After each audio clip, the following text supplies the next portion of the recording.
Yeah, I feel like playing tonight. So, let's see. Alright, 15. Because everyone's fucking sleeping right now, and I'm the only one that's up. They need help from what I remember. Yeah, wait. Back it up. Back it up. Oh, shit. Back it up. Oh, shit.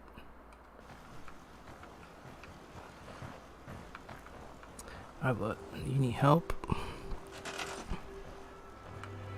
I mean, doesn't get better than this, right?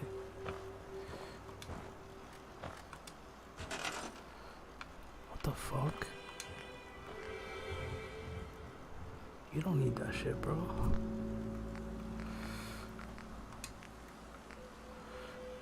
Terrorist, baby. I need all that shit, so.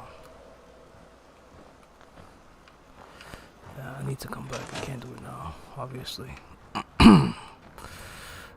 I didn't know I could level up. That's what's up.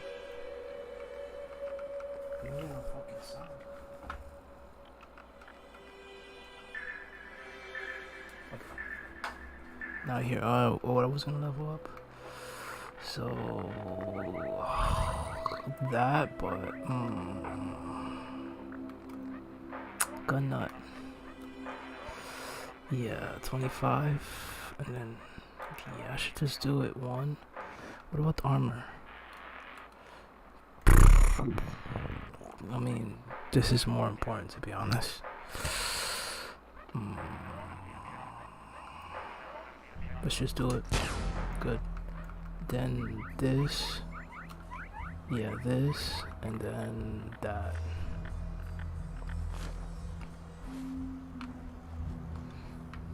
You're not even a Rasta. Okay, so let's see. I mean, I want to, but I should finish fucking doing this first. Where is it?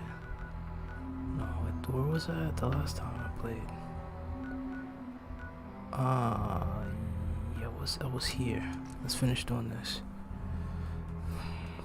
You're not even a Rasta.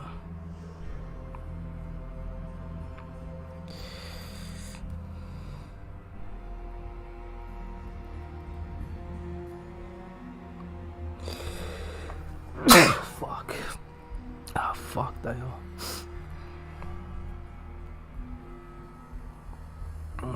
Shit is annoying. Shit is fucking annoying. No one's alive yet, which is fucking great, honestly.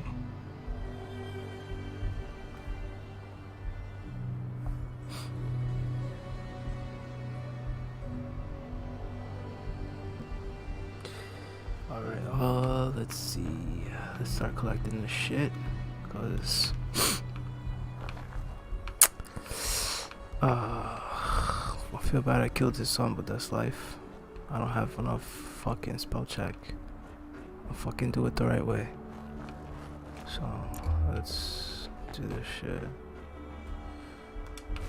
You're gonna drag that junk around. Of course, baby, of course. What the? Okay. Go fuck yourself, stupid bitch.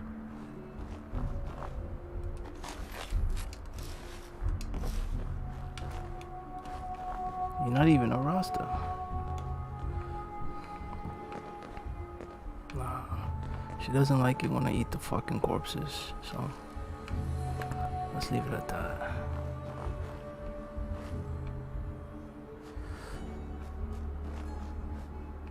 What do you mean I failed?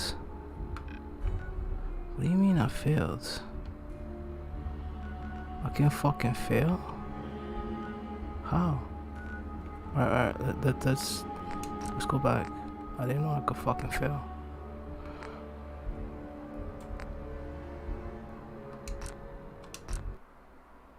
I didn't know I could fucking fail for not doing that shit. Which is not fucking cool.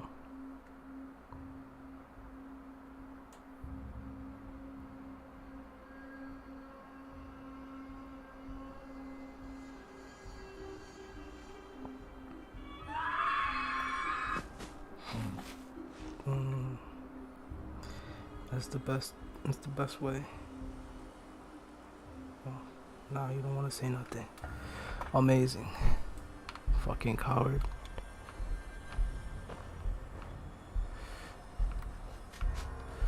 Alright, so I need to build it, but with what? How the fuck do I build it?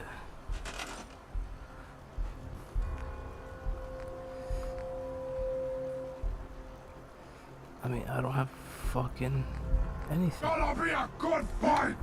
Shit. So, shite! What happened to them? Die! Shite! Wiping the floor with you. What the hell was that? That was easy. Oh shit, I should level. Did I level up? I did, right? Did I? Yeah, I did. Good. Fucking did. See?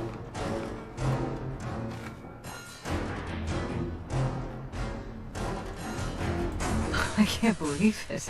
We won.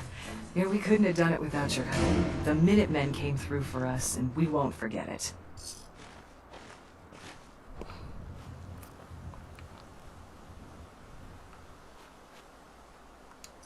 Don't leave anything behind that might be useful.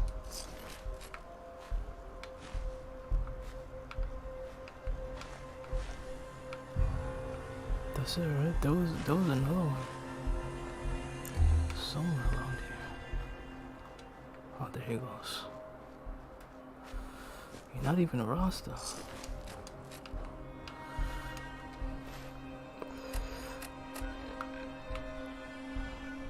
Okay, he wants to talk, so let's fucking talk. Let's fucking talk. Oh, thank you.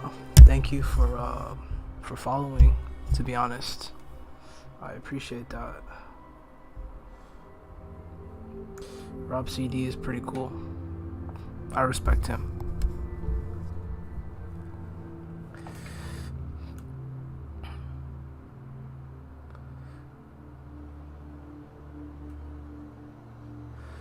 I wish I could read the rest of the message. I can't see anything else. Let's see. Can I see the rest of the message?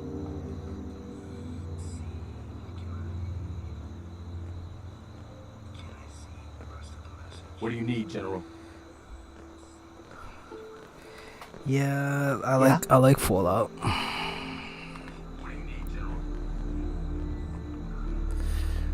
Yeah, I like Fallout. Alright, where are you? Wait, let me just turn this up so I can hear it. I've never lost anyone before. This failure is new to me. Let's see. Alright, let's go. We wiped out that super mutant raiding party. They won't be attacking any more settlements. Okay.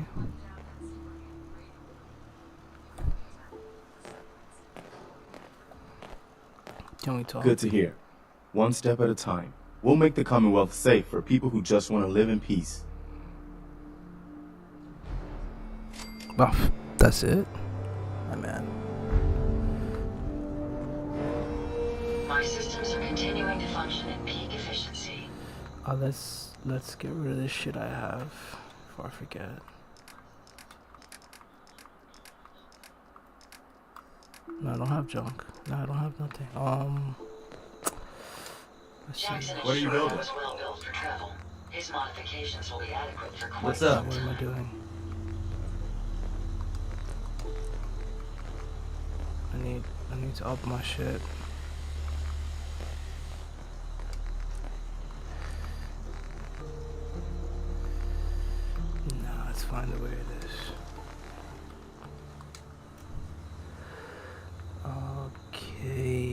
Fuck. Why is it doing that? Everything seems to be proceeding according Alright, there's so much shit. to plan, ma'am.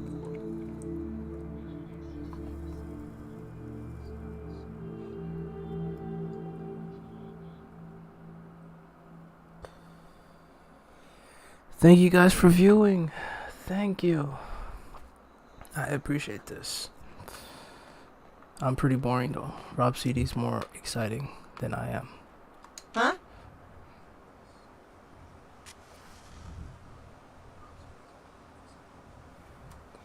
Carla, back again?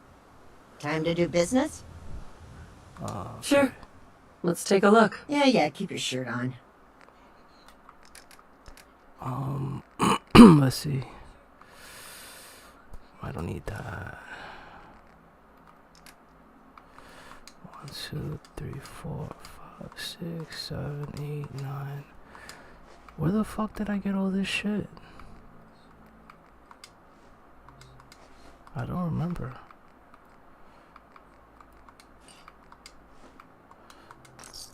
Oh, Daijibu. Okay, rifle, I want to keep that.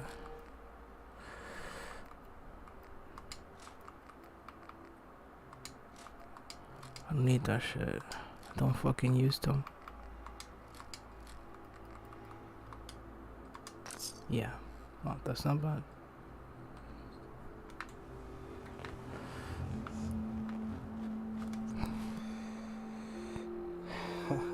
Thank you so much. I appreciate it. I just want to grow. I just want to keep growing. I'm tired of working. Working full time. Damn. So I was here. Wait, I need to finish. Wait, it was here. I need to finish collecting the shit that I left behind.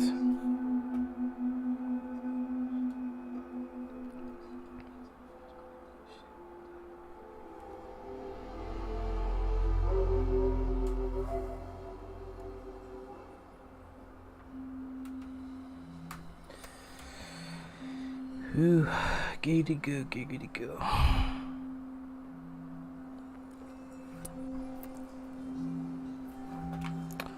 I remember there's one person here that revived. Wait, back it up. Okay, good. I'm gonna kill her. She's right here. I already know. Where is she? There's no one here. That's weird. I swear there was a person there. Oh, I guess I'm wrong.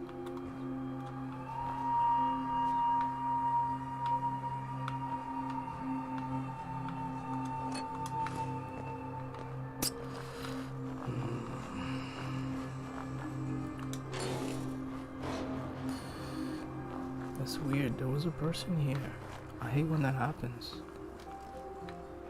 My last game, well, before I loaded the game again, there was somebody. Now she's fucking gone.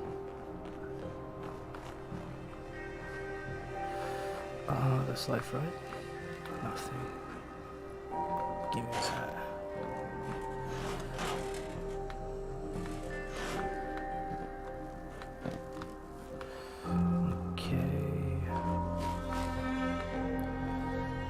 I could sell that.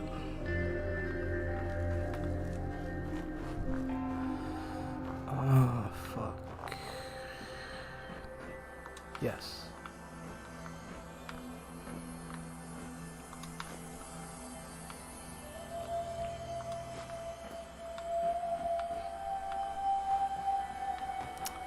Okay, let's see. Nothing here. Nothing, right? Yeah, nothing here. Okay, let's go inside. Let's go inside. Yeah, I was here already.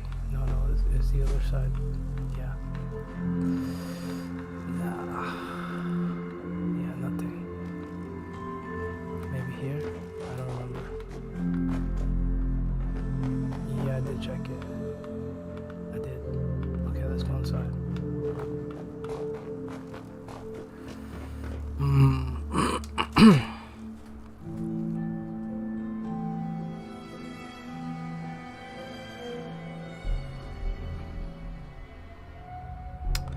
killed everyone, so you know. I just need to pick shit up.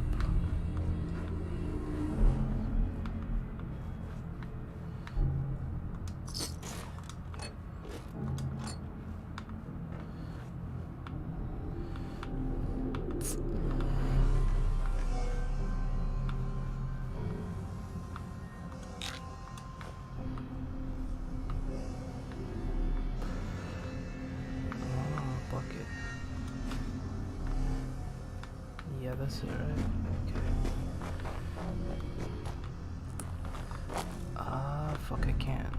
Let's go this way.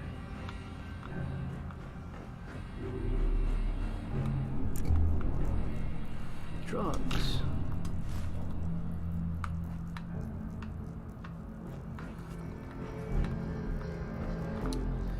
I took the gun already, I remember. Ah, I didn't see this.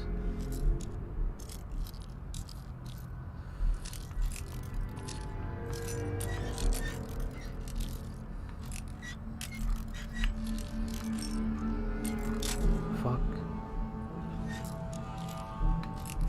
No. Yes. Almost. Come on, Giotto. Giotto. There you go. Got it. 2 stim packs. That's cool. There's something here, of course. Let's see. Yeah. What's up, bro? Yeah, I hate lockpicking, but that's life. You need to if you play this game. It's kind of realistic. No, I don't need that.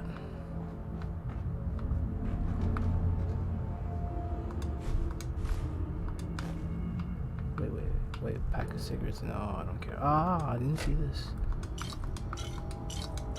Yeah, give me the good shit. Wait, I forgot I had a lot. Let's see.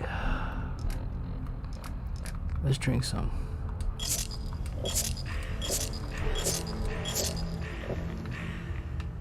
Yeah, beautiful. You're gonna drag that junk around. Of course.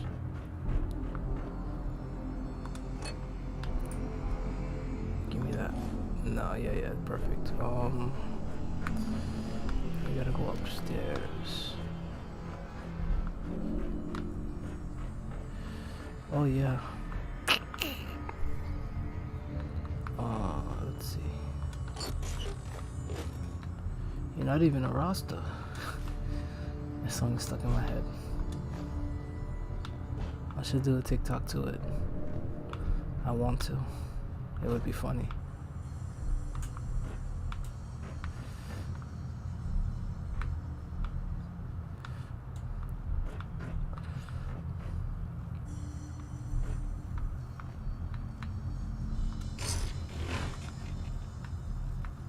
That's it, right? Okay, good. Pick up that can. You're a fucking hoarder. Yeah, that's it.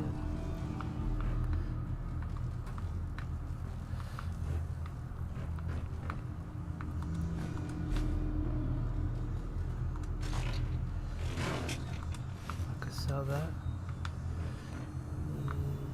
Give me that. Oh, no, that's just garbage. Ooh. Ah, fuck, I'm already full. That's not cool. That's not cool.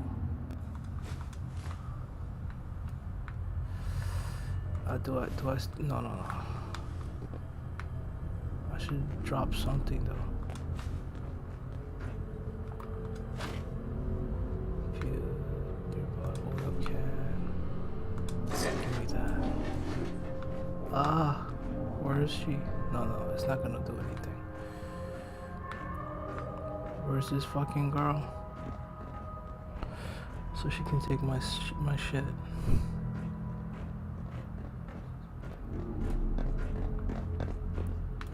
Come on, not. It's not cool. Come. Hey, what you need? Gimme. Damn, I have way too much shit. Junk. There we go. Beautiful. Okay, you're full now also.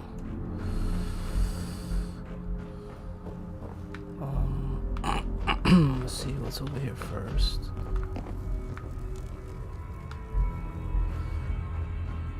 Nah, I don't need no more. I already have a lot.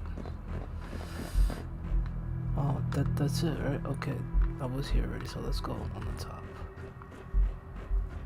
Move, girl. What I wouldn't give for a good stiff drink. Good stiff something else. That would be a lot better. Yeah, let's see. Did they answer back? No, he didn't even bother looking. Wow. Amazing.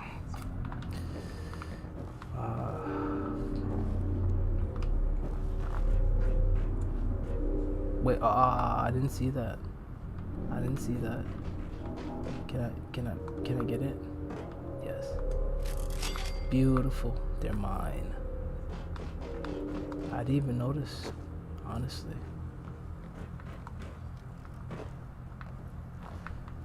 Oh, give me that. Give me that.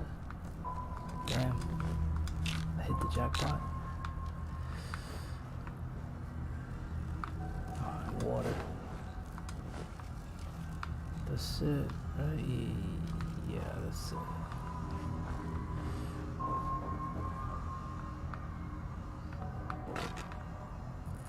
Fuck. Okay. Is this the same? No, that's not the same place. Ugh, are you kidding me? It stinks in here. I don't care. Yeah, it's a different place.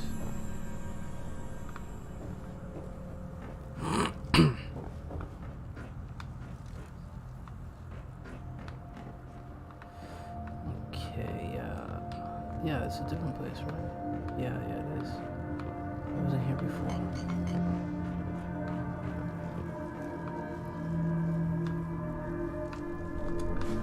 So I would have.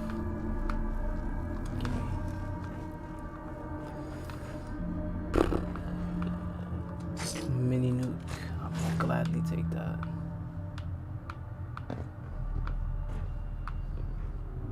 Makeshift. Nah, I don't need that.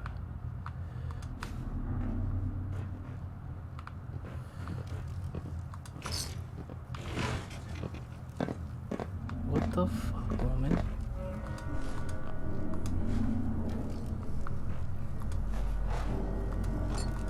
Jackpot.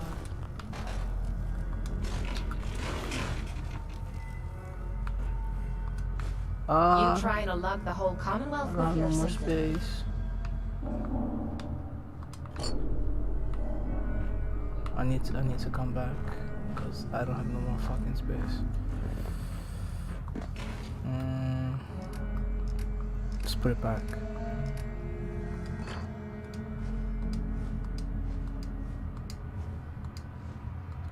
Okay, let's come back because I have no more space. Can I just teleport? Is it possible? Of course. Lazy. I come back to the same spot and I get the rest of the shit, cause yeah.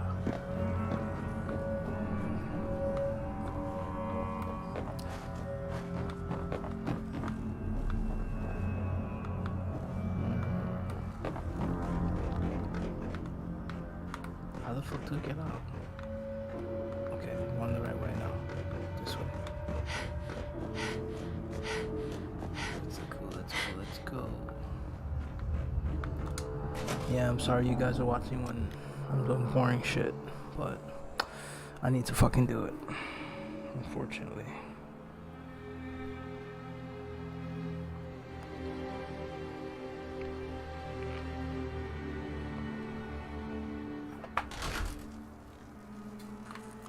You're not even a Rasta.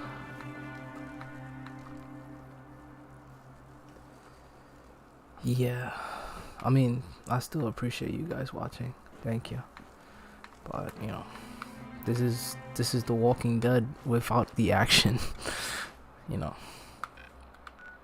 I'm just fucking collecting junk. Okay, let's deposit all this shit. Oh, my fucking hands hurt. I just got out of work. I started working out and I felt like live streaming. Nobody's in Shibuya, so I can't like stream snipe anybody. But it was fun stream sniping Rob.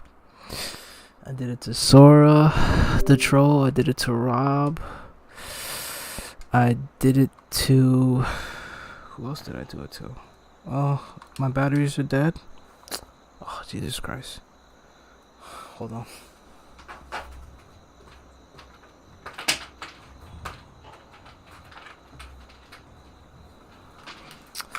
Damn it. Okay. Let's see how this goes.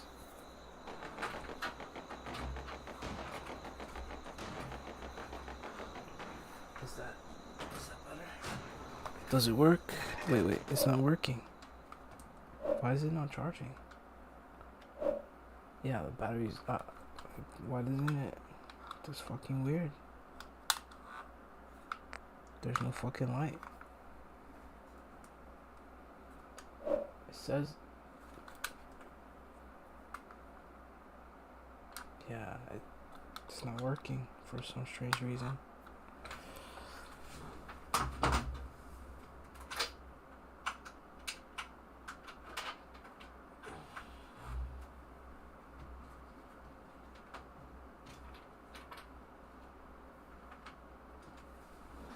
I mean, I have no idea if it's working or not.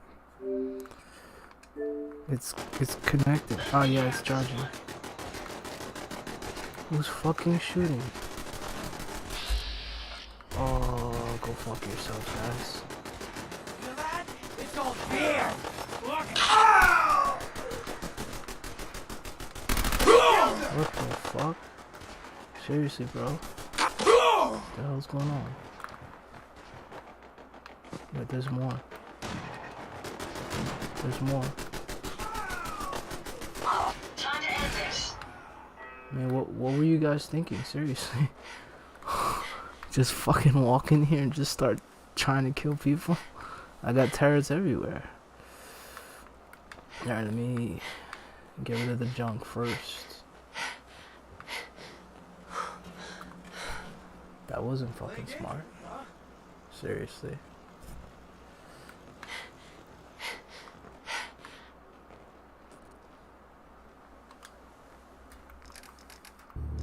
You're not even a Rasta.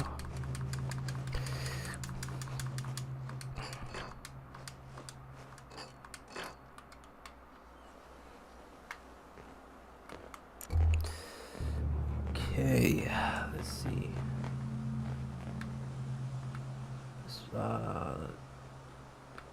You can stay there.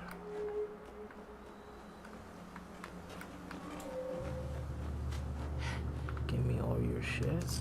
Miss Nora, you get anything good? You're not even a Rasta. There's 3 of them.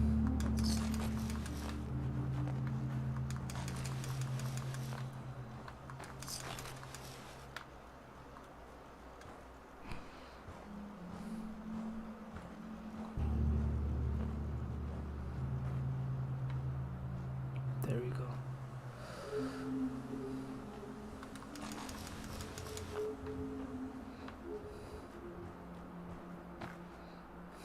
Fuck. You suck.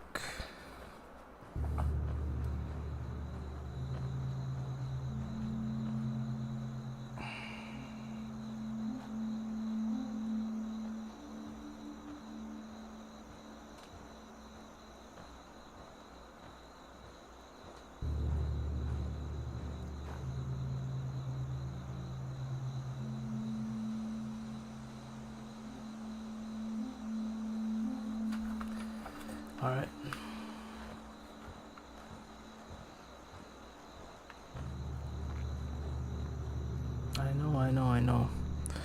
I know. I want to sell this shit. I should listen to something. Cause, yeah, it's gonna get kind of boring.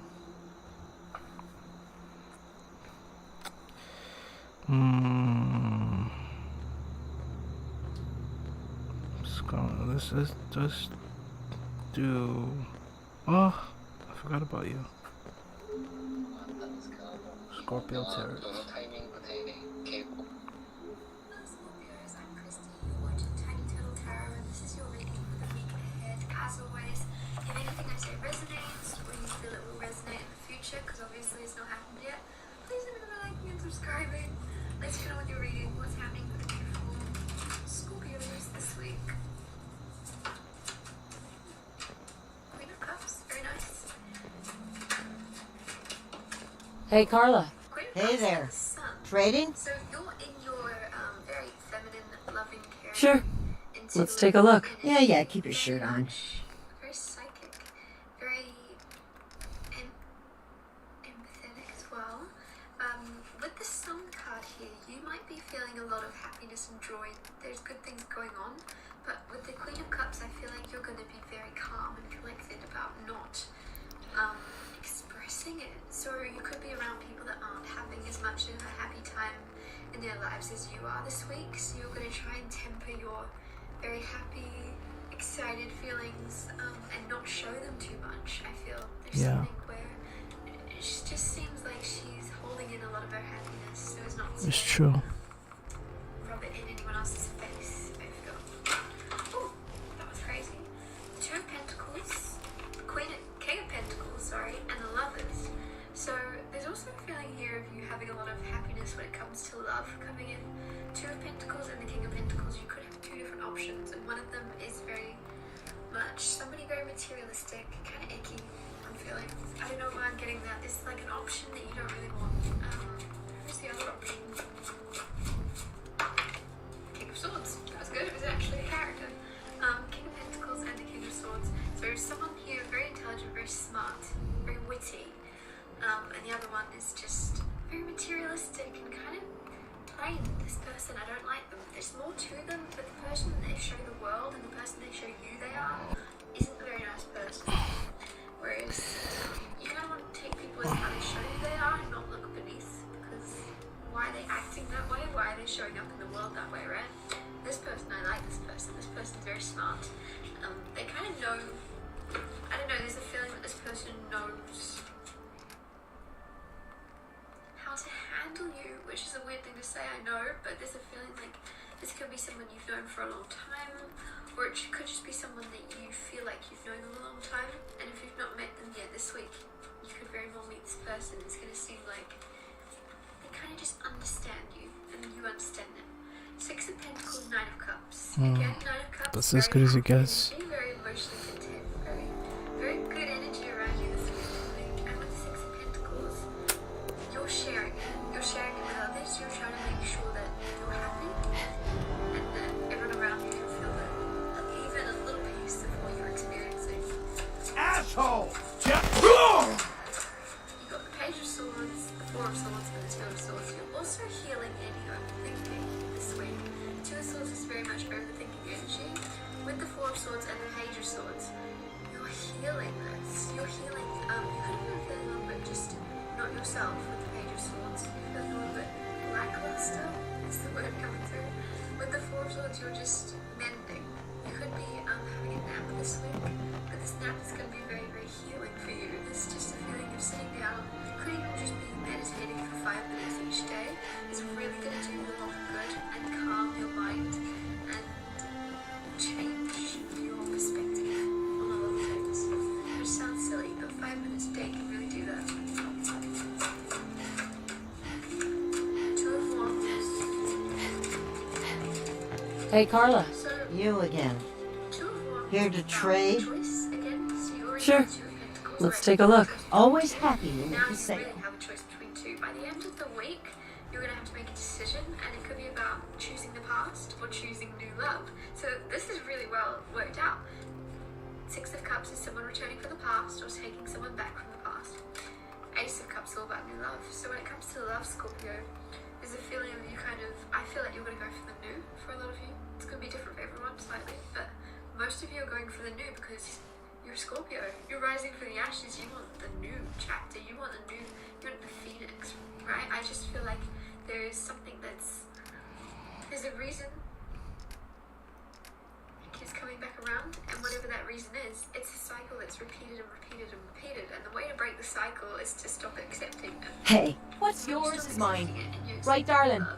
There's a lesson that's going to be learned, not just from you, but from the person that the cycle kept repeating with. And if they're supposed to be in your life, they'll come back into your life in whatever way they're supposed to. But until then, you've got new.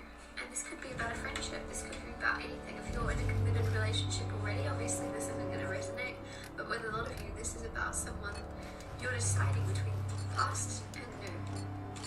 And the advice from the cards is accept the new. And look, Ace of Wands, attraction, there's heavy attraction again. Seven Pentacles, waiting, and the Fool. Like, the past kept you waiting, whereas the new, you're ready. You're gonna drag ready that for the junk new, ready to around. Jump in, and they are as well. It feels very fresh. It feels like the beginning and the start of something very exciting for you. That could be why you're feeling so happy this week as well. It's like, you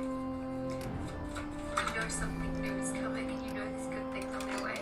Seven of Cups trying to come out. Seven of Cups options. I feel like there's like a new window of opportunity opening this week, Scorpio, for you. Like a new opportunities are kind of appearing in your life, left, right, and center, and you're aware that you actually can dive in and you can jump in. And even if they make you a little bit nervous or you're out of your comfort zone, it's kind of a good thing. And there's money attached to these opportunities, and there's also Queen of Swords here, which fits with the King of Swords, which I said I liked earlier. There's a partnership, so there could be a new business partnership tied in here somewhere. Could also just be you doing the smart thing. I was gonna say for a change, but Scorpio, you're very intelligent, but it just feels like maybe in the past you've been connected to emotions and your passions, and now you're checking a little bit more of like, instead of going with your, because you feel things so deeply, instead of connecting to that, you're like, alright, I'm gonna connect to my mind now, and what's the smart option? What makes the most sense? And this is funny because this is opposite of the advice I'd usually give. I'd say go with your heart, go with your gut. But this week you're not. You're going to do the smart thing, and I feel like it's going to be good. I'm going to wrap your reading up here. Thank you so much for watching. If anything has resonated, or you feel it well in the future, please remember liking and subscribing, and I'll see you next Tuesday for Tiny Tales for Tuesdays. みんなお疲れ様。ゴンちゃんと待ってたよ。今日も Carla, 配信頑張るぞ。 Back again? Time to do business? We've got the Death card. The Death card is actually the card of Scorpio in the Major Arcana.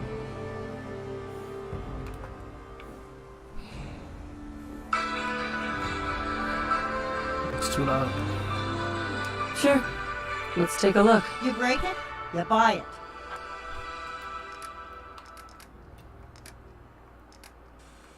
Hello Scorpio and welcome to Truth Well Told Tarot. This is Andrea and I'm here to do your April 2024 monthly tarot reading for the sign of Scorpio, Sun, Moon, Rising and Venus. So I hope you're well. As always, the reading won't be for everyone. Take what resonates for you.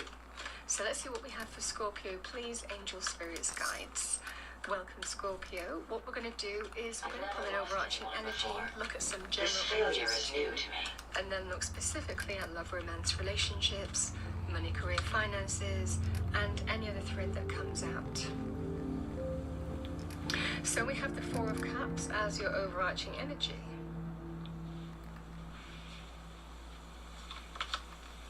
The Hierophant. We have the Nine of Pentacles. Wow, we've got the Death card. The Death card is actually the card of Scorpio in the Major Arcana. This can represent profound transformation, can be linked with endings of any kind, but it generally represents outward the order within you. Hey, Carla. Back again? Time to We do have business? Five of Wands. Let's see what you have. Here's what I got. Okay, Scorpio, I'm going to pull you a card, or a couple of cards for love romance first. What do we have for Scorpio? Thank you. What do we have for Scorpio? That's What it. do we have for Scorpio? Love, romance, relationships first. Queen of Swords. Ah, I should And we definitely do have this. the Emperor.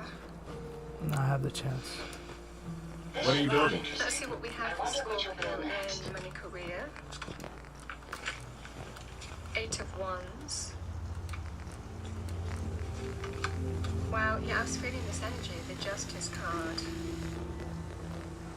And it likely is linked with either something official that you're going through, or it could also be to do with contractual energies and legalities. But I think money is involved here.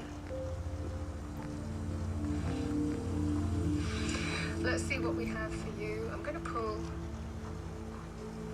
if I can find them, there they are. I'm going to pull the Angel Answer cards. What do we have for Scorpio? Thank you. Message for Scorpio for April 2024. So remain positive, because I think you've got every reason to be. You know, this is the energy here. Let's see what we have for you in terms of love, romance, relationships. What do we have for Scorpio?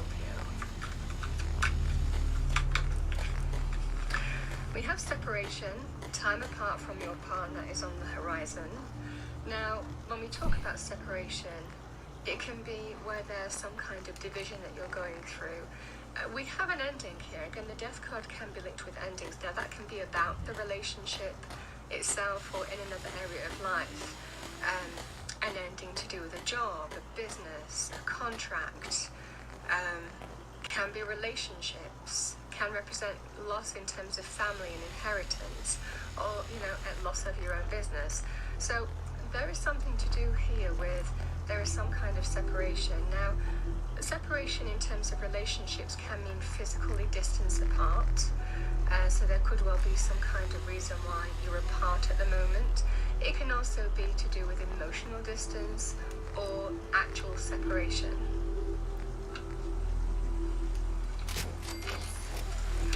Let's see what we have for you, Scorpio, in money career, but I kind of feel these cards. I mean, I feel that this is a clear message for you. What do we have for Scorpio? Thank you, for the month of April 2024. We have gratitude list. Count your blessings, and feeling gratitude for what you already have helps you to be centered in your heart instead of fixated on worries in your mind. What and who you are grateful for right now? What and who are you grateful for right now? Keep focusing upon gratitude and you'll discover the amazing generosity of the universe. That remain positive energy. I always feel here, you know, when we talk about this card in particular, I always feel that what we put out to the universe is what we get back. I mean, that's the karmic energy of how the universe works. So again, that sense of positivity, positive thoughts, affirmations, energy helps us attract what we need as well. But when gratitude appears in a reading, there could also be reasons to be grateful. So, Scorpio, I am going to pull you a couple more cards. First one is going to be the Power Animal Oracle card. What do we have for Scorpio? Thank you. My goodness, I've got gratitude again. Kangaroo, be grateful for all you are blessed with. I think there are reasons to be grateful or thankful this month. Let's see what we have as an energy card for you. What do we have for Scorpio? Thank you. Message for Scorpio. Yeah. We've got Daughter Value. Daughter Value is a new beginning. It's a new door opening Building for you, something and it is good, I linked hope. with money, career, finances, abundance. Number 31. I mean, with the doors as well. Generally, when I read from this deck, it links with money, career, finances, but I would also extend that to property assets as well. But I feel that this is a new beginning, money, career, financial, abundant areas. That door is swinging open. This is number 31. I did take a sneak peek at the bottom of the deck, and I've got a woman holding a coin, number 42. I'm generally not gender specific in readings. This could be you holding the coin, the money, the financial stability and security, or the abundance that you've been seeking. Could also be somebody who might be influential in bringing this new beginning to you, or this new abundance.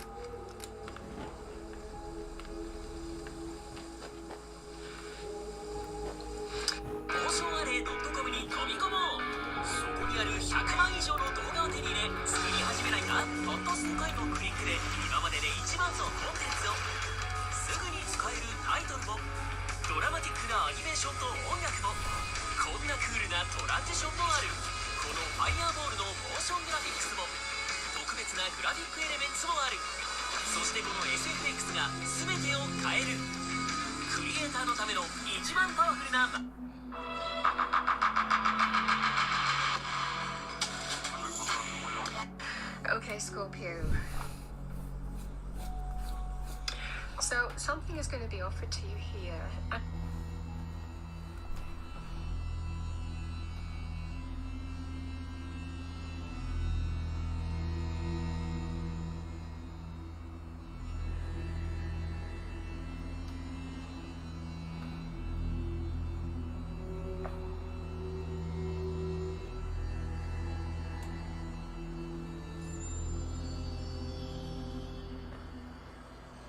And we always need to think about it when the Four of Cups appears. But sometimes we're a little bit disappointed, we're disheartened, and we're a little bit despondent with what we're offered. We need to think about whether we accept what we're offered or not.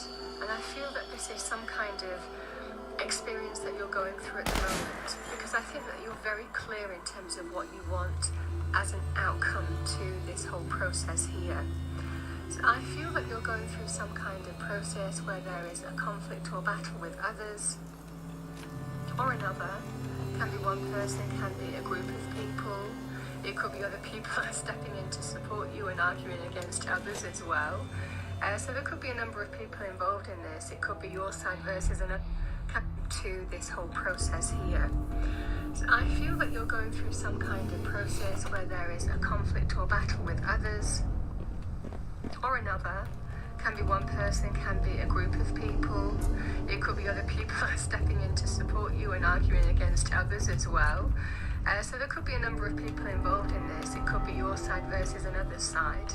But either way, this is the energy here, Scorpio, where there is conflict, there is fallout, there is disagreement. You're not feeling on the same page, but you're absolutely in it to win it, because you think it's worth the conflict being in this. So I feel that this is to do with something that you want to be offered or something that you feel you deserve, because the Nine of Pentacles, it can be money. It can be to do with the sum of money and getting what you deserve in money terms. Money, career, finances, asset, property. It could be a combination of all of those things. But I think that you're in conflict in terms of with what you deserve.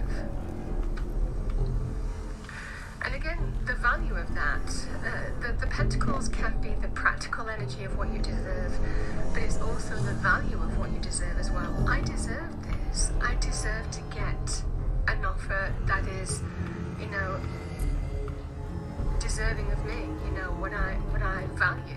You know, this is what I deserve and nothing less than that. This is my standard. This is my kind of benchmark. I'm not going to accept less than that. This is the kind of energy that we have. But I think it's to do with money. I feel coming into this reading, there's been a lot of effort here. It's taken a lot of energy. I feel that you're kind of like pretty tired as well. But certainly, I love seeing, I mean, I know that there is an ending here. This is out with the old, in with the new. But this is your card.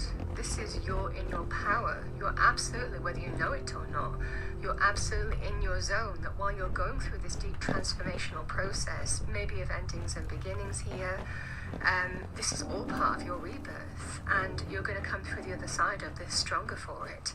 But certainly, I feel that you're in a very powerful position, because this is your major arcana here in dealing with how something is ending, or an ending of some kind. It feels like there's an ending, and again, whichever life area that is.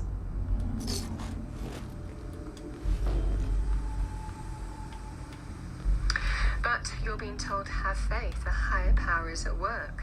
Even lean in our faith, sometimes when we go through these deep transformational processes as well, we can discover our faith again, discover the presence of spirit with the Hierophant energy. It's a very holy, a very spiritual energy. The additional message with the Hierophant, it can also be, you might be leaning on a mentor or teacher, being supported by a holy person throughout this experience as well. Likely that spirit will be working through to advise you, guide you through this deep transformational process. But the Hierophant is having faith through change, through deep transformational change, but knowing that every ending has a new beginning, and you have everything that you need. You are very empowered in this reading, whether you realize it or not, and recognizing your own power to deal with deep transformational energies here. And that's why you're being told to remain positive here. I think that something has been offered to you, but you don't think it's enough. You're dealing with an ending of some kind. It could be a work thing, could be your own business partnerships. Again, it could be inheritance, family business, whatever the ending would be. But as a result of the ending, again, it could be a relationship, but as a result of the ending, there is something that you are materially entitled to, or feel that way. And there is a battle, because I feel that this is about, there's a conflict in because you're not getting what you deserve. It might well be that you're either choosing Leave to that start junk some behind. kind of, You're just wasting or you've space. chosen to start some kind of legal process, I feel. Legal process, official process. Like I said, justice can be linked with contractual issues, can be linked with, could be even a company ending, but you were entitled to have bills paid. You understand what I'm saying, and going through the whole process of getting that sorted. So again, these energies can apply as well. But there is generally quite a positive karmic energy when justice appears, whether it's contracts, legal situations, government institutions, official things, bureaucracy, red tape areas. This is the energy here. But the message remains the same. I feel that you feel that you're entitled to what you deserve. Queen of Swords and the Emperor. Yeah, I feel somebody is bringing you news from an Emperor. This feels like somebody who is the go-between. Queen of Swords energy can be somebody who brings you, male or female with a Queen of Swords, direct communication from an Emperor. It might well be the go-between here. The Emperor can be the key decision maker, whether it's the head of a company, authorizing some kind of payout, whether it's to do with keep it sharp. The Perfect place head for some kind of official, organization, can be somebody who might be a judge, a key decision maker, or the final decision maker in completing this process.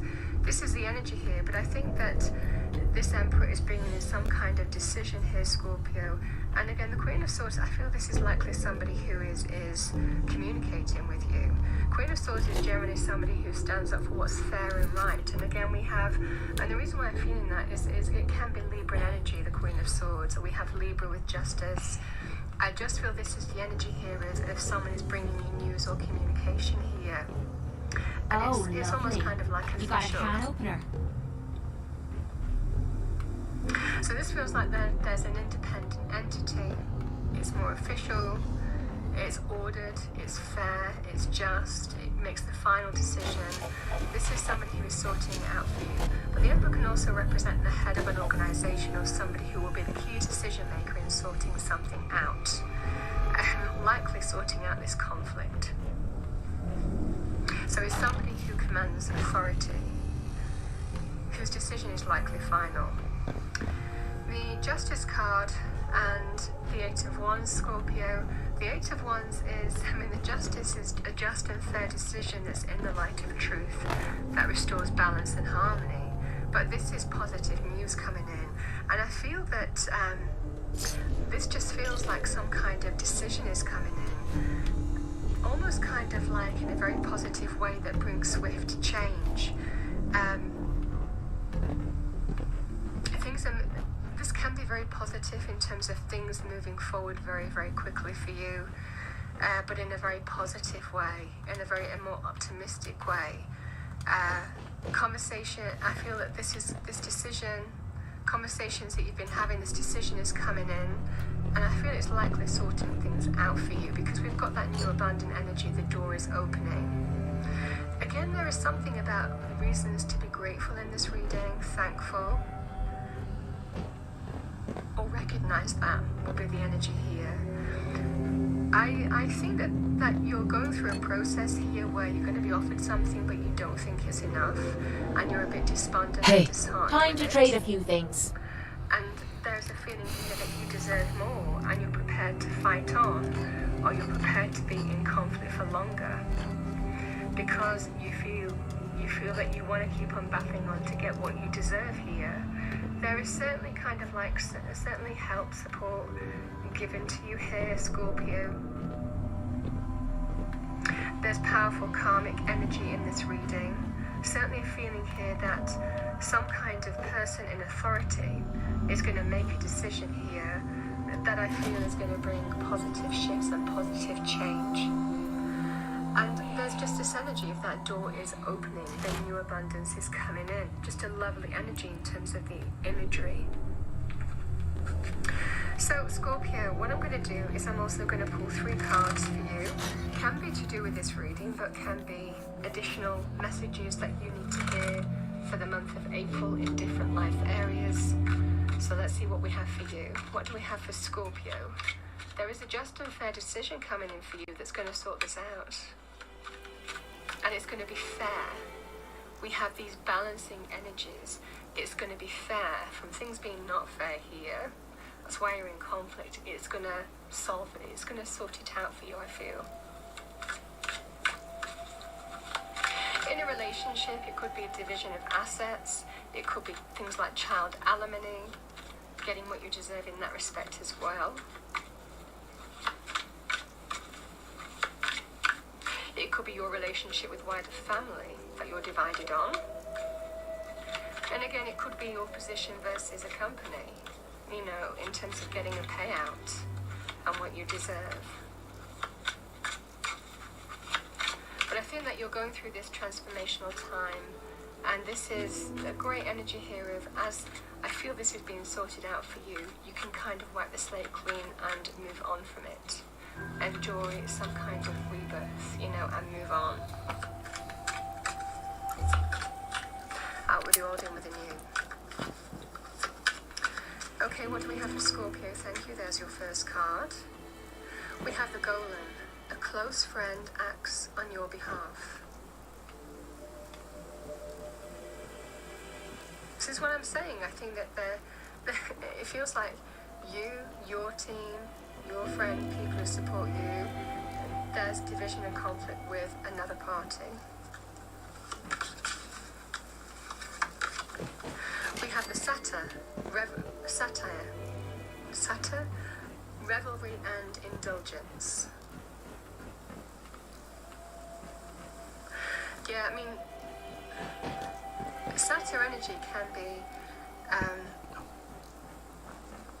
I feel in this energy can be very much linked to somebody who can be, can be greedy. I mean, the indulgent and revelry energy can be greedy. Could be someone's behavioural pattern has led to this point as well, in terms of revelry and indulgence. That could be why there is separation going on here as well. I mean, but you might be dealing with somebody who isn't prepared to give what they should, is what I'm getting from this. Well, we've got the Wizard. Use your skills to aid others.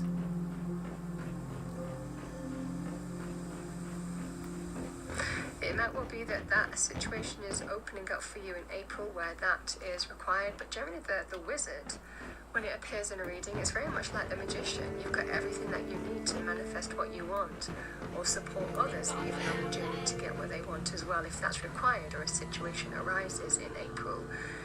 But sometimes the energies of the card are just as important, and I'm feeling you're manifesting this. You're manifesting this new abundance. in terms of getting what you deserve.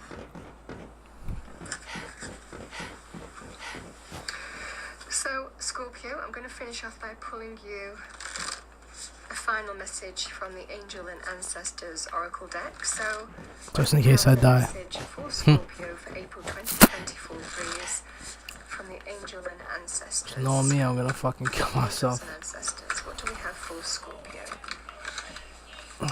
Lovely. We've got the Knight. Be brave and honest.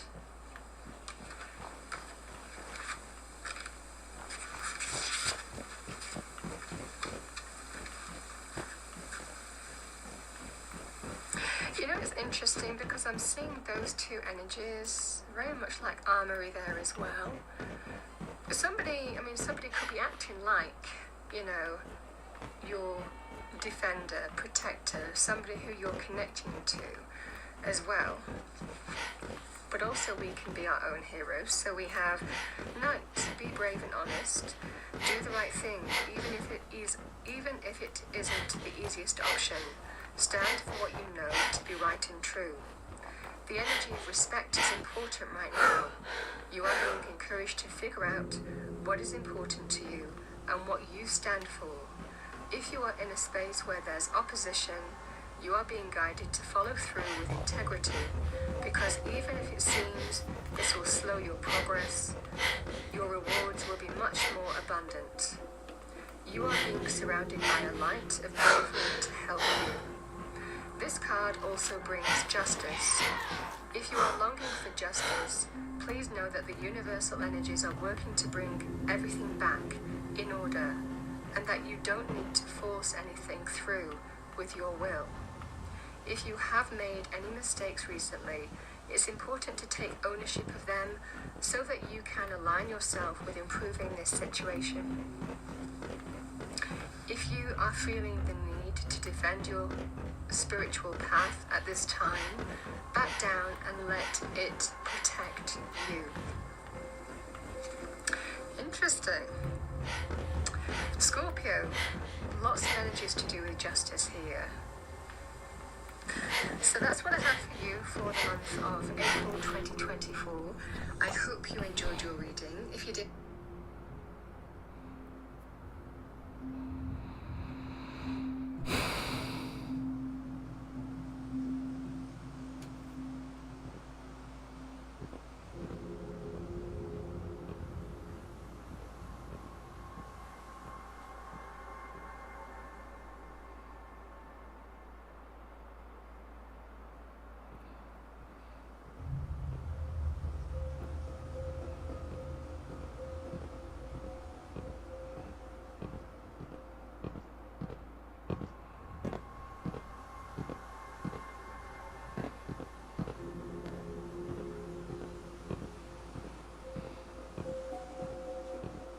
please do like, share, and subscribe.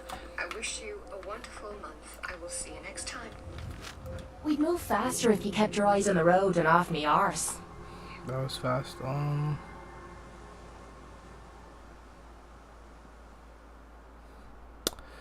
Let's see.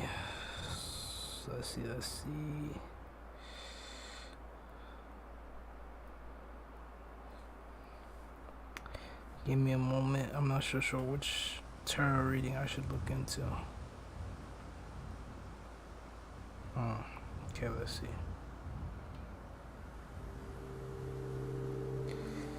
Here we go.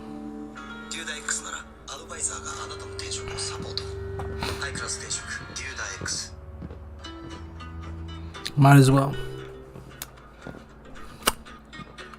Yeah, that's it, right? Yeah. I did everything. Hello. Welcome to Card Minds. Thank you for stopping by. This is going to be a Scorpio reading. Messages that might be for you at this moment. What energies do we have right now for Scorpio? That's it. I'm done. I just felt the need to do a reading for Scorpio. It does happen once in a while. So Scorpios, here we go. Let's see what we have. There you are, Scorpio. And I have to say that this is this third time And the death card has come up every single time. So there you are, leaving things behind, understanding little by little, connecting the dots, right? This is a moment in time where How the fuck do I get down there? consistently rising up, consistently understanding who you are right now in these energies, all the work you've done up to now, everything that, like I always say, that has been confusing, or the moments you didn't understand what you wanted, or what where your place was in the energies, in the universe, right? Okay. You have done such an amazing work, Scorpios, I need to go. understand, to connect, to be I need to go aware here. of the surroundings, of the people, of the changes. And here, it's a moment of communicating and also replenishing. You've done your work. You have really, really dug deep to figure things out.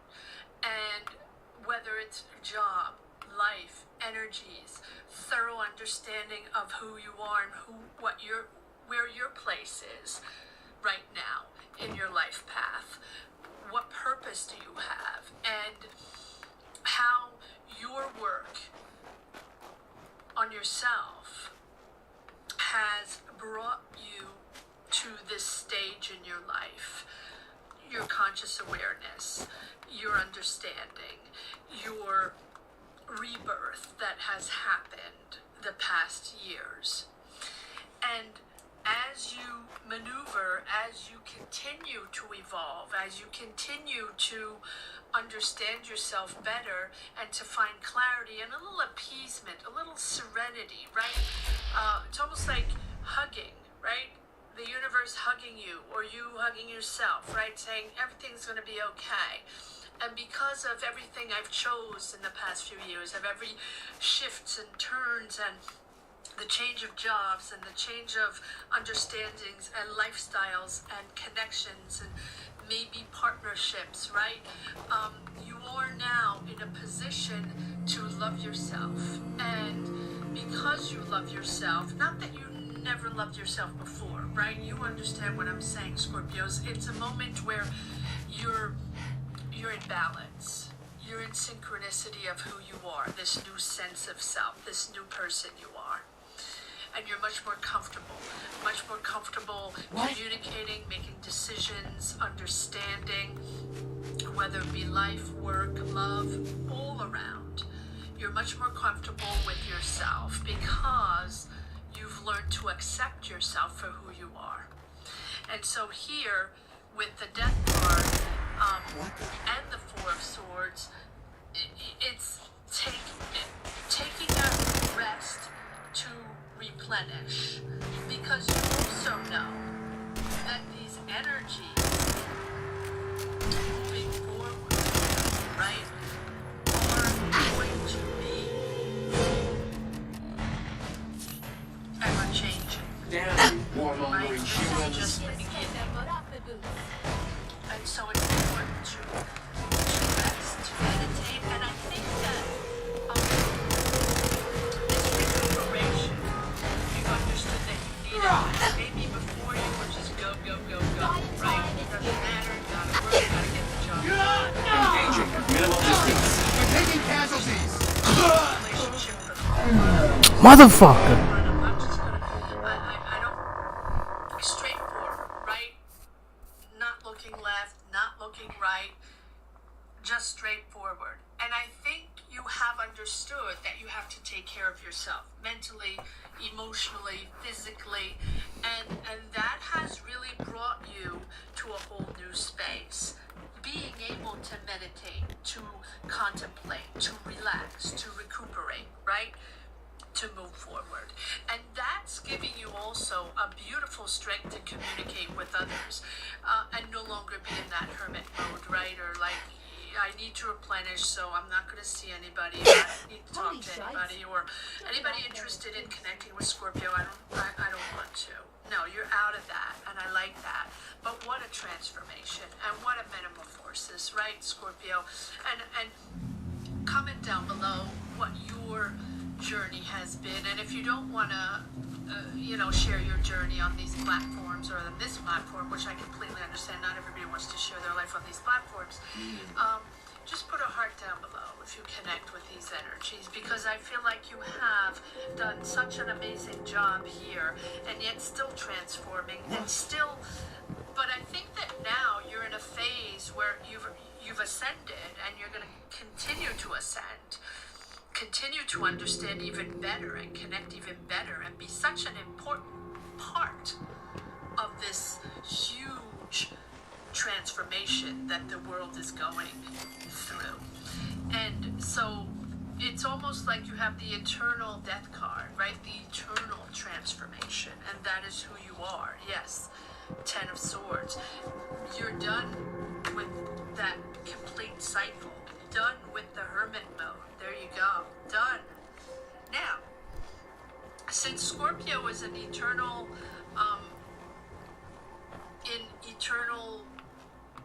process, analyzing, understanding, aware, connecting, and digging sort of deeper to figure things out and find answers for Scorpio and others. Scorpio is the one that's going to find Weapons answers hot. to the world, or You wouldn't hit a girl, you! because they have a connection Damn it! to the changes, right? Whether we understand exactly where it's coming from or how we can change things, You or how we can lose. make things better, that's not easy. Shut up! Now you're starting to piss me off. There's pretty much not much of a choice. We have to adapt. But I like this end of hermit mode, and entering the area of Never seen him so a eager to moment die. of collaboration, a moment. I love this because you've been solo for so long, Scorpio, in your mind. Doesn't matter if you're partnered up, doesn't matter if you're family. Gotta use you to straighten the mud up, the boots. No, you have been in solo mode for such a long Well, time. that was easy. Trying to make sense of everything, trying to heal or adapt or whatever, right? Trying to make sense of each energy along the way. And I think that now you're re-emerging and, wanting to learn and learn in a team, or learn with other people, or collaborate with other people, be with other people, right? Other people. There you go. It's really I almost want to do this, the end of this hermit mode and the beginning of your social life. What if that means for you, right? It'll be different for everyone. Wanting to participate in projects, wanting to partner up and get married, wanting to see the world, wanting to meet other people, much more social, Scorpio. I like that. And it's almost like you want to make the world better, or you want to participate in this ever so changing world. You want to participate in helping others understand, helping others connect, helping others be okay, and be okay in adapting, and even if a lot of people are in freak mode, right? In freak out mode. Alright, let's see where we are, Scorpio. Let's see where this is going. I love this. Collaborating, Shit. meeting up with other people, socializing, wanting to work with other people, and help, and yes, look at this. Moving forward, working hard. You're very good at what you do, Scorpio. So how the fuck do I get up there? Especially if you are passionate and this is something that you believe in. So nurturing others, guiding others, being there for others. Your shining light is changing things. You're shining light. It's almost like you're the guiding light, Scorpio. Oh and shit. You're the guiding light because you are, and I've said that before, and I say it all the time, you are so far ahead of everyone else emotionally, mentally, in awareness, in your energies, because you have done that deep, dark soul, transfer, or through the tunnel, or whatever it is that you went through that was so. 私のルーティン紹介します。今日は朝からダンスの練習と、昼は家で歌の練習するかな。夜はみんなとおしゃべり。囲碁ライブで待ってるよ。グローバルユーザー4億人突破。ビコビコ。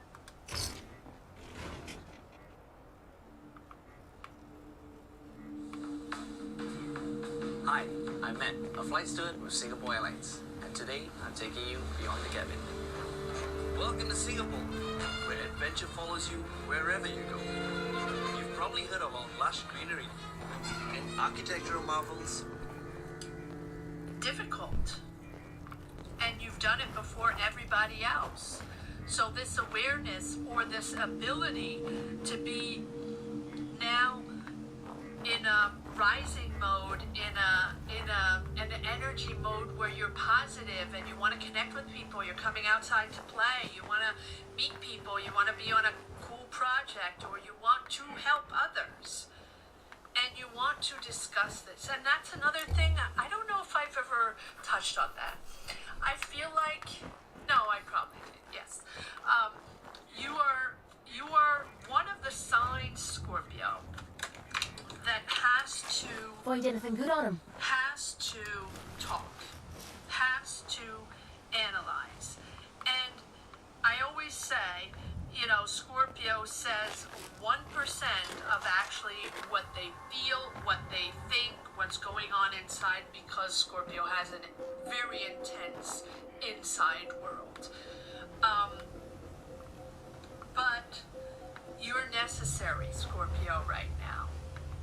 And I think that all the time, that whole time, Scorpio, where you wanted to communicate, where it was confusing, painful, where you felt misunderstood because you wanted to say things and you wanted to shout out loud what you were feeling, all these energies that were so intense, to tell the world how to change, to tell the world that you have to adapt, to tell the world that things are going to be changing, things are going to be different, and everyone has to try to remain connected, remain loving. And I Hey, think that this better be worth it. sometimes Now you're gonna be sharing that with the both of us, disparity right? is so wide between where Scorpio is and other people are. You're never on the same wavelength, because right now you want to say, yes, it's hard. Yeah, but yes, there's light at the end of the tunnel, because at one point you're going to understand where you stand, where your purpose is, and what it is you want to participate in this world to make it okay. To make it okay. Or to make it understandable. Yes, the anxiety, your end of that, you're done with that, or done. No one's ever done with the anxiety, right? Especially what we're going through. But it's you now reaching out to others in a positive way. Instead of being the deep, dark night of the soul, you're moving into the sun. You're moving into the sunlight to connect and share your love with others and share your awareness with others. I love that. I love that. That's what the sun is all about. You've worked really hard on this. You've worked really, really hard. And the Knight of Swords is about shifting forward, imposing.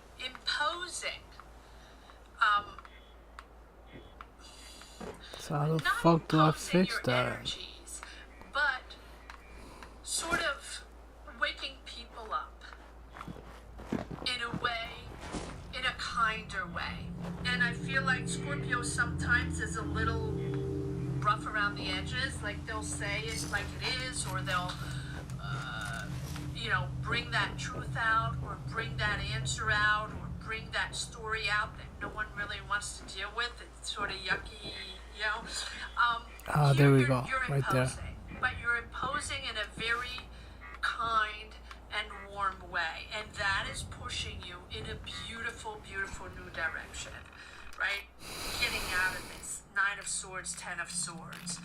You're healing and understanding with the Star. I love that. What the fuck? It's really about loving yourself and others. And There I we think, for the longest time, Scorpio, you wanted to love yourself and you wanted to understand, but it was complicated. It was complicated, and now you're really guided on your path. It's very, very spiritual. It's very, very energetic and very spiritual. The goal here is really to move on to. Sorry, I just got. Scorpio likes to live in reality. Very pragmatic. It is what it is. Everybody should say the truth. Everybody should speak their mind. Everybody needs to stay down to earth and see things for what they are, right? Enough of the fantasy. Let's speak it the way Wow, it is. she went around. And I think that here, on the reverse of most people that like to stay in a sort of fantasy world so they don't have to process the reality, or, you know, just remain on the surface so they don't have to dig too deep and just go on with their life in a lighter mode and just not dive into anything too negative or too difficult or too, unless they don't have a choice, right? And I think that you're the opposite. You know, sometimes we say, well, come down back to earth and look at the reality and look at what's going on. Let's and rock. process that. Something's. Oh, no, you Energize don't. that. You're the You know how to show a girl a good time. The world or the universe is asking you to have a little bit of frivolity. Frivolity? No, you don't say that. Lightness of being, right? Go into the fantasy. And as much as you like to be pragmatic and you like to be in reality mode, here the universe is saying, you know what? You deserve lightness of being. You deserve love. You deserve laughter and just connecting with people in a kinder, lighter way. Just having fun and not thinking about the world and the chaotic world consistently, constantly. Here, it's about healing and letting go. Letting go of the fears, letting go of the trauma, letting go. Does it exist still? Yes. But here it's about accepting with the Star. Accepting. Hey. Get some! For what it is, and sharing your knowledge and sharing your love. And that's what the Star is all about, right? Believing in yourself. Damn. Warm, lighthearted energy, so you can. It's almost like you, Scorpio, in your own way, in your community, in your household, family, in your job, in your friends, whatever, can heal the world. I'm not saying you're the one that's going to heal the world. No. I'm saying that you're in a moment where you are now back to sources, but kind and healing, and back to what is essential in a really calm demeanor and calm energy. And that is your giving. It's all about you giving your positive, your love to others, your connection to others. And it's you surpassing that. It's all about giving, Scorpio, and it's all about giving belief to others. Right? Believing that times will be better, that they're loved, that you can connect with them, and giving people protection, inspiration, peace, serenity, however you can. Whatever it means. And again, it's not about saving the world. It's about you on your day-to-day life, on your day-to-day connections.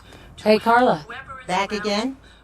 Time to do business? It's about sharing that Sure. that positive, sharing Let's take a that look. love, I got a little and- bit of everything. And putting others, even if it's just in that moment, in a calmer, more peaceful, more serene energy.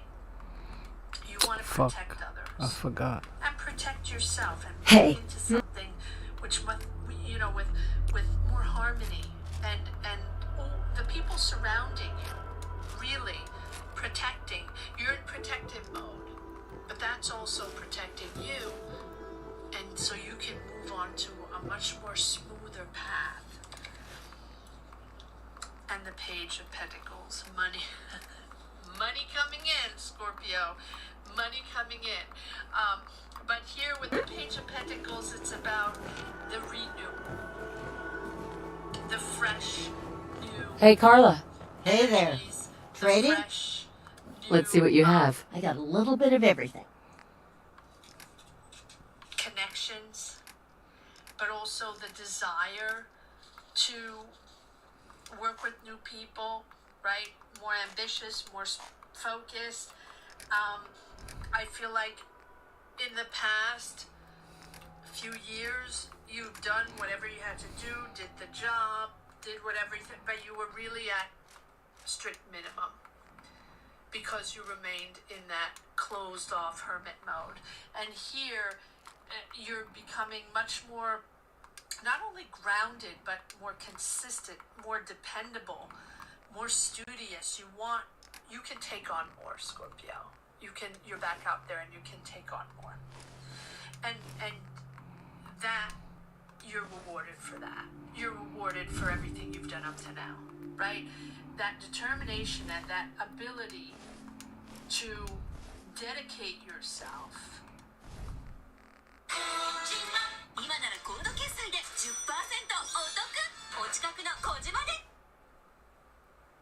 to others, or dedicate yourself to a cause. That's creating new goals for you. And that's creating new opportunities for you, whether it's work opportunities, social opportunities, financial opportunities. Your growth has really opened you up now to more opportunities that are going to come in. I feel like you're almost going to be part of a group or part of a project or part of something, a community or something that is really stepping you up another, taking you up a notch, taking on the lead because of everything you've done. Yes, there you go, taking on the lead. And that's pushing you to be in the limelight with the Judgment. The Judgment is a big, big crossroads in your life. And because of who you are, Don't take offense because to of your Marcy. energies and your She's awareness, working through the loss in her own you're way. stepping up. I know, right? I know. I can handle this. I'm aware of this, or I can explain this, or I can analyze this and tell you, or this is what I feel, and this is what I want to share, or this is how I want to help or guide. That's who you are, Scorpio, right now. That is who you are. And it doesn't really matter what field you're in. I know I usually do money and careers. It's not about money and career. This is your energy, who you are, and how so important you are right now, Scorpio, in the world. Yes. Fresh, new, inspired. You are inspired. And you're okay for a new adventure. You're okay for new ideas. This is all fresh and new for you. Joining a team, joining a collective, joining a new community, joining a new job, or Where the fuck is she? you know, or moving in with someone, or just the idea of being with someone and being with people, or just motivating you, right? Hey, you have this sure, whole new be glad to energy take- here that now you're I mean, fearless. hold You're some going stuff from for you. introvert to extrovert, from hermit mode to really ready for a new adventure, and really ready, the desire for new discoveries. Leave that junk behind. You're just wasting space. The next move is really, really going to be important. And so you're let go your inner battles, right? This is a new form of expressing yourself. Almost like heroism, right? It's like a talent you're showing to the world, or a healing, a guidance, an importance of explaining, like I said, whatever it is, whether it's helping, guiding, talking, loving, right? It's something that you're letting the world know you exist, and you're letting the world know you are wise.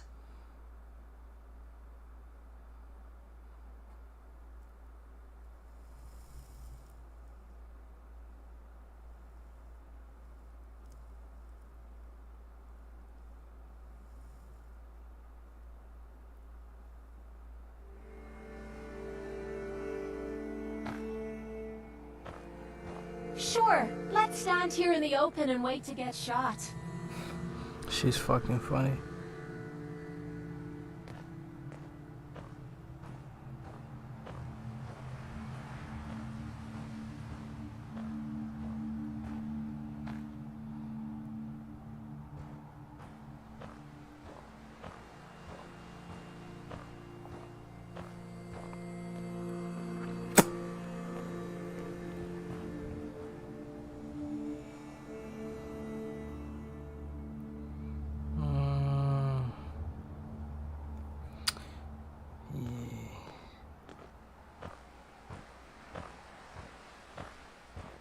Everyone's fucking sleeping.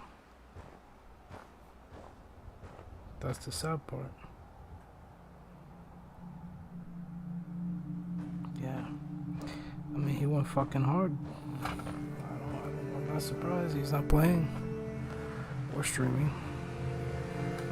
And that courageously you have overcome so much. You've overcome your doubts, your fears, those triggers, those wounds, right? Your ideas are going to shine now, Scorpio. Leaving all that, replenishing, leaving these fears behind, leaving these... Let's talk. Hey there. Yeah? Yeah? Huh? I guess.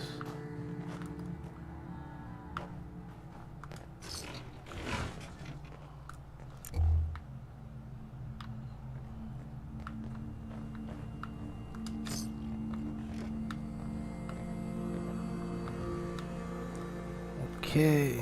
Conflicts behind, and again, it's funny, Scorpio, because it's almost like What the fuck?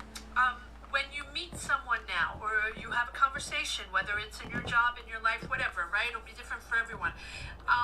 It feels like before you would have been combative, or you would have been, wanting to dive in the conversation, or dive in the, let's say you have an opposing point of view in a conversation with different point of views, who would dive in and dissect and be passionate about it and want to have that conversation. It's almost like you don't want that anymore. You're moving on to something so much wider, bigger. Again, you might be moving, expanding your life, you're working with other people, or moving cities, countries, whatever. Your mind is expanding, and your soul has expanded, and your life is expanding, because now you're ready to go on and discover new worlds, or take on new jobs, or get married, or start a family, or go move and be on a completely new project somewhere else. Wherever this takes you, this is your purpose. Whatever energy you have now, it's your purpose. Ever heard this sound when scrolling? Or this? Or this? And wondered, where do you get them from? Your videos suck because you don't have good music and sound effects. There, I said it. I need a microphone. Every content creator that inspires you... Jesus Christ, go back. Okay, so maybe I'll pay for another half hour, an hour and a half. Alright, let's see if there's one last message here.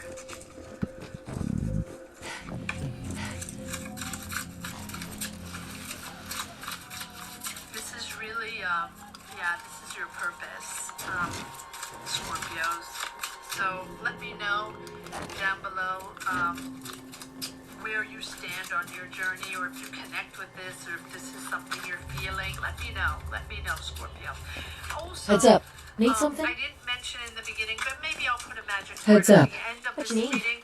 Oh, For anybody sure. that's still watching, Make me carry thank more of you. your junk. First of all, thank you for still watching, because these readings are sometimes long, but it is how I read, and it is how I sense things and connect with these messages. So thank you for anybody that's still watching. Thank you.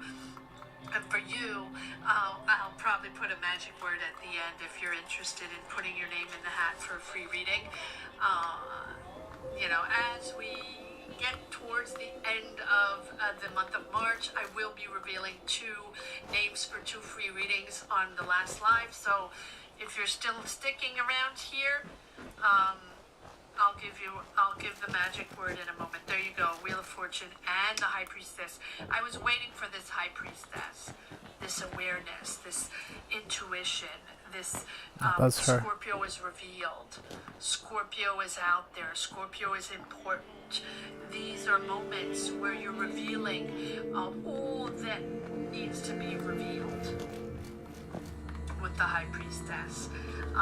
She is about gestation, intuition, your inside world, your inside project, your energies, your soul, what you have been thinking up to now is now revealed. All the work you've done up to now, right, is about that wisdom.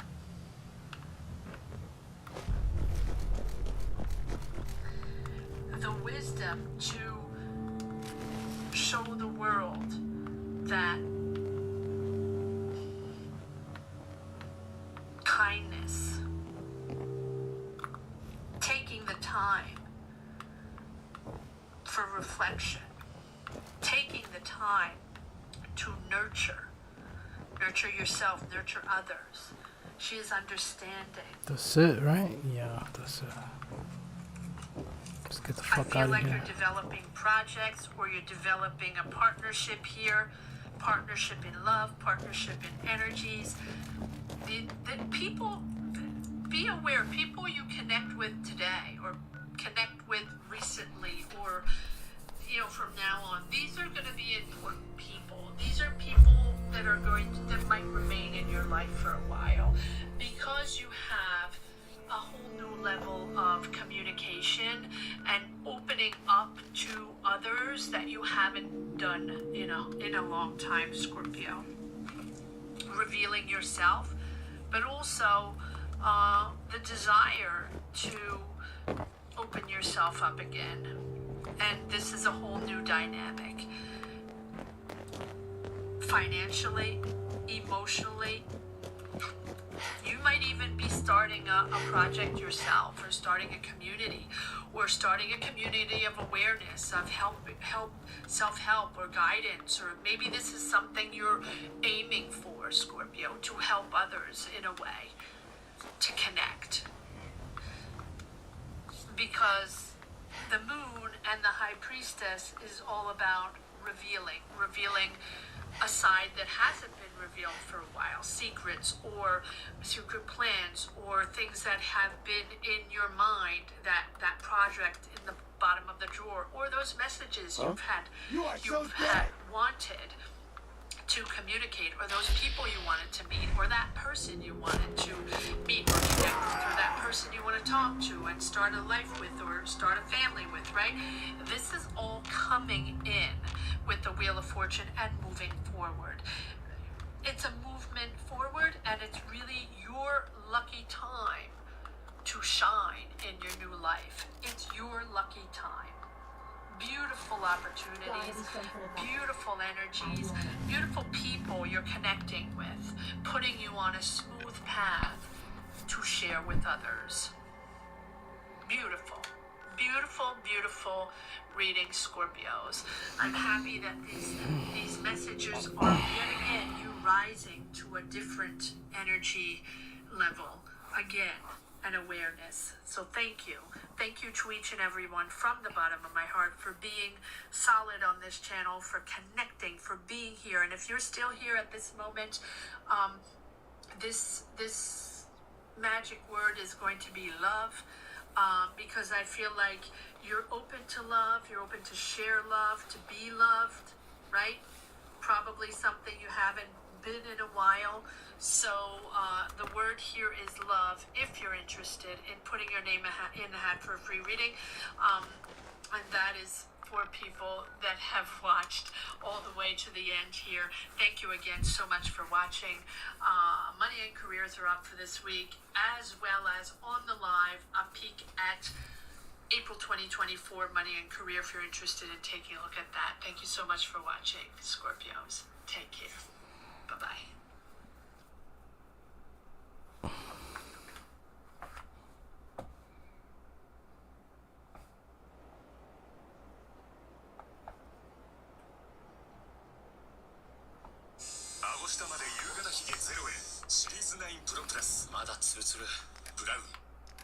NISA で5万円利益出ちゃったすごい。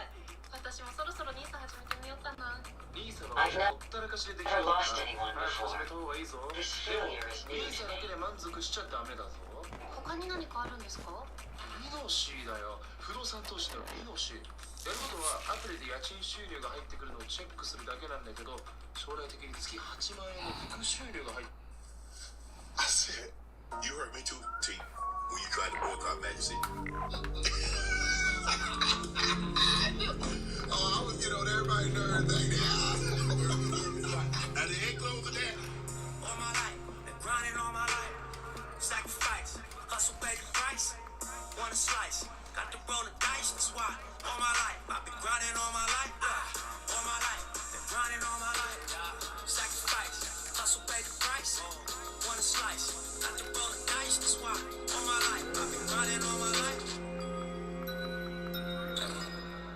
Hello, welcome to another edition of Club Shay Shay. I am your host, Shannon Sharp. I'm also the proprietor of Club Shay Shay, and the guy that's stopping by for conversation and a drink today is one of the most recognized stars on the planet. He's a world-famous actor, multi-talented TV host, sitcom star, comedian, I've gotten word that one of our settlements is best-selling critical. author, children books illustrator, advertising pitch man, human rights activist, Hollywood A-lister, one of the biggest celebrities on the planet, 3 times People's Sexiest Man of the Year.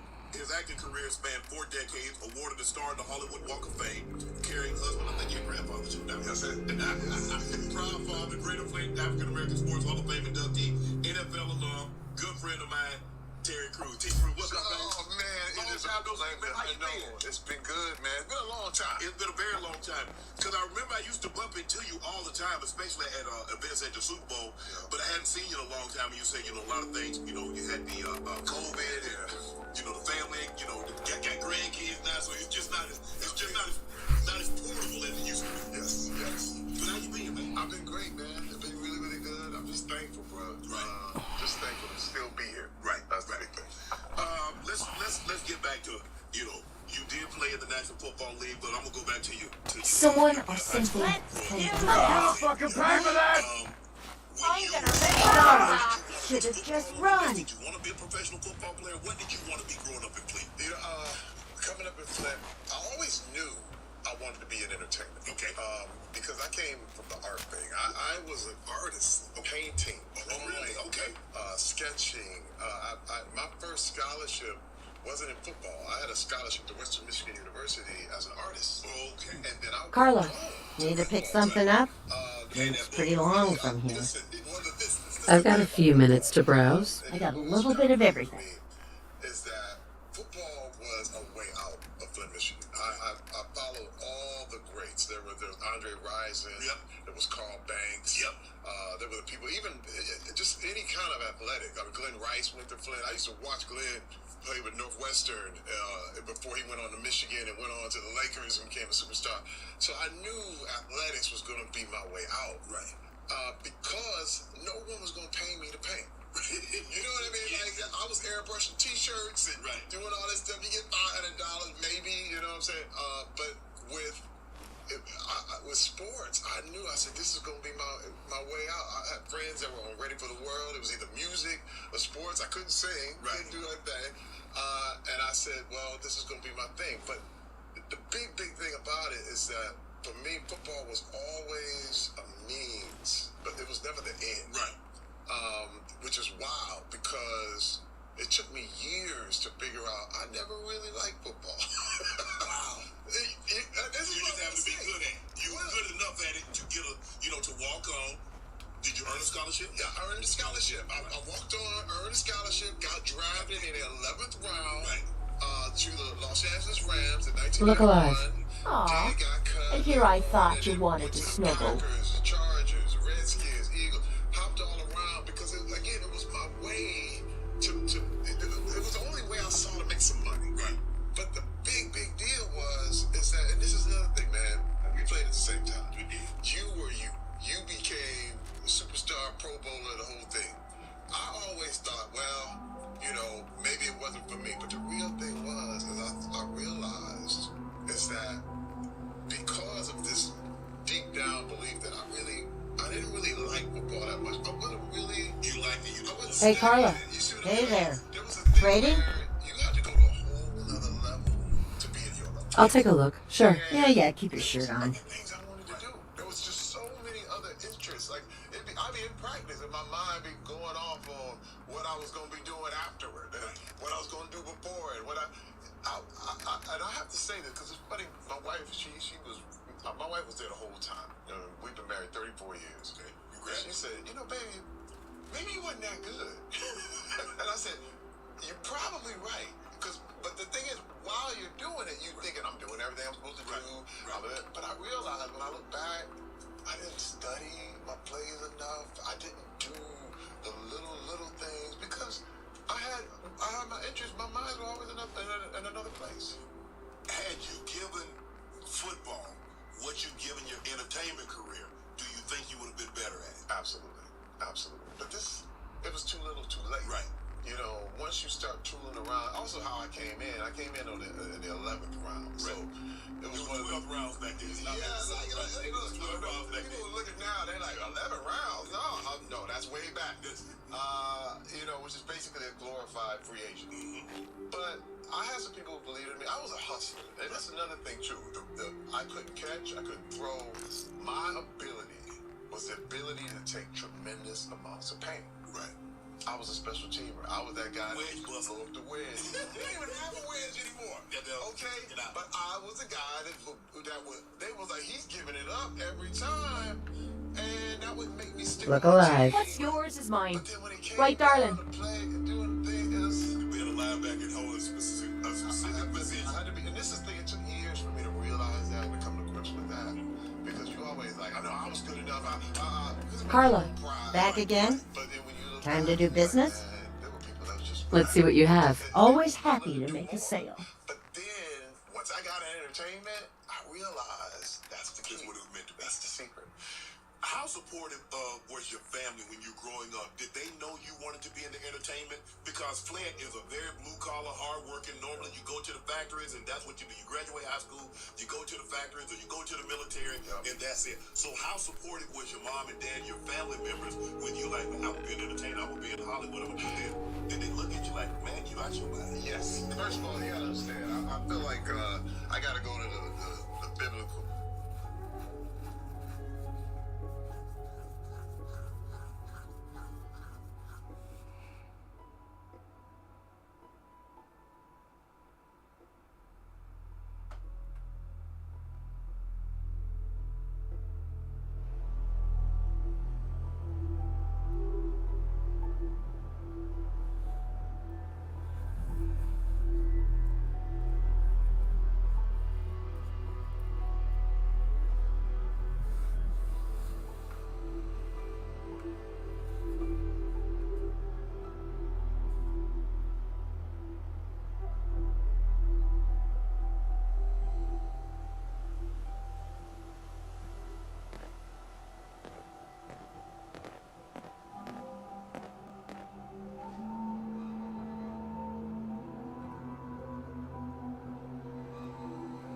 typical story of I've Joseph. never lost anyone When he before. told his brothers, yeah, you know, hey, one day y'all all gonna bow down to me. They was like, oh, really? And they sold it. Right. I used to tell people what my dreams were all the time. I was like, I want to be on TV. I want to do movies. I want to make movies. I want to draw. I want to do this and that. And they were looking at me like I was from another planet. They're like, hey, man, you in Flint. Right. What are you talking about? You are so far removed from all that stuff. And it kind of got me in trouble a lot. My mother got me in trouble, back then and now. But I also realized it was one of the things where, I had big dreams. And what was a big thing for me is my dad, my father was an alcoholic. But also, he was one of those guys that came up from Georgia, a little small town, Edison, Georgia, worked his way up, got a factory, and created a life for us. But at the same time, he was a little jealous. He looked at y'all didn't work as hard as I did. Y'all didn't do the things that I did to get where I'm from. Right. Y'all had really experienced life. It was one of the things. Okay. And so he was always he never liked sports. My father hated sports. He would always want me to go to the Army. My mother was super religious, which Let's get through here quickly. I'm not loving all this open I wasn't space. allowed to go to movies. I wasn't allowed to play sports. I wasn't allowed to dance. I wasn't allowed to listen to secular music. Everything I do today, I was not allowed to do when I was a young man. And so I didn't get to play sports till later, like 9th grade, 10th grade, when they when I cajoled them and they kind of my mom got out of the religious stuff a little bit, but it was really strict, man. And when I would start talking about that stuff, they were like, we can't even go to the movies. So you're talking about being an entertainer. Right. It was hard, man. It was real. I felt like a black sheep. I felt like a guy that was always kind of eyes in the clouds. I'm left-handed. Everybody else was right-handed. I'm drawing. Everybody's like outside playing. They're like, well, hey, man, what is going on? Do you think because normally the way kids are with parents, the more parents don't want a kid to do something, the more you drive that kid towards that. Yeah. And because they didn't want you to play sports and they didn't want you to, they couldn't see your vision of being an artist and being in Hollywood, did that drive the passion to make you want to get to it even more? Absolutely. It's kind of wild because I even have problems, with their family members. The guys wanted me out even back then. And now they're like, oh, okay, you did your thing or whatever. But it's one of the things where you never forget that. Right. You know what I mean? And I always felt like I was something. And that was a part of the reason I got in there.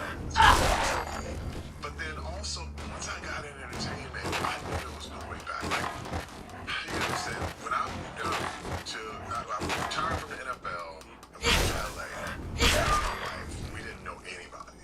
We had to start from scratch. And I had my little severance package from the NFL.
we are never leaving.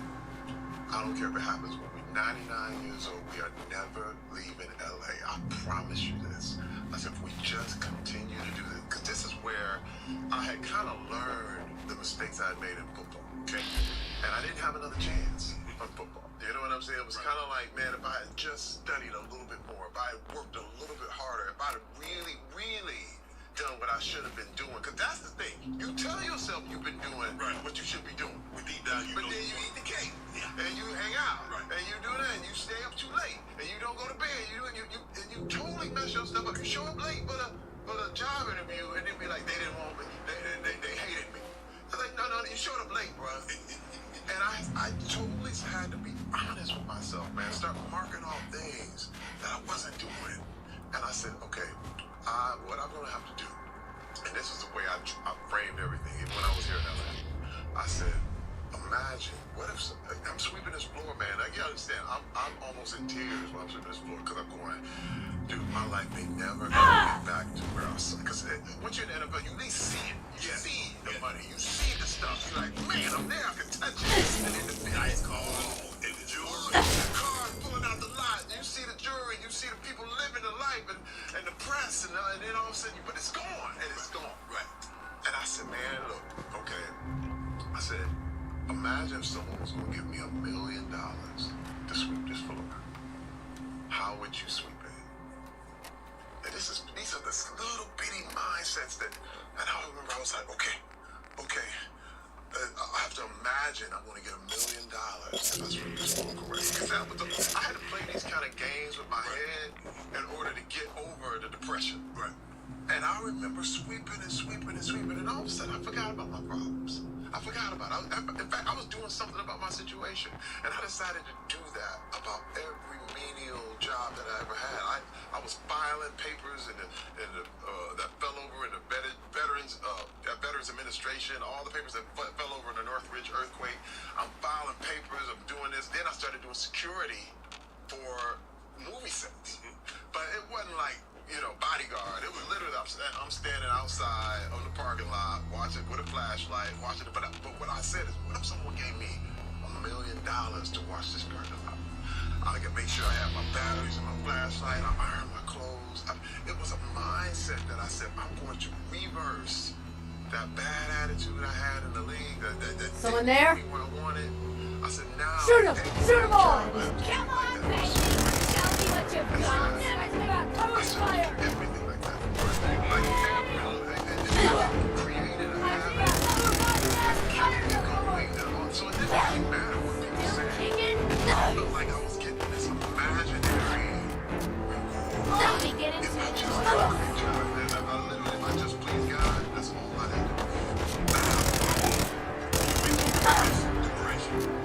Because here you are, you have spent 5-6 years in the NFL, and now you're sitting on the floor in a warehouse in the library and you're filing papers. So how do you mentally that you had a chance and you saw everything, all your dreams could have been solved, even though it wasn't the adventure that you really wanted to be on, a lot of your things could have been solved and you just did that.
Atlas.io and get the best music and sound effects. Shape, and I remember my wife came up behind me, and this was a life-changing moment, man.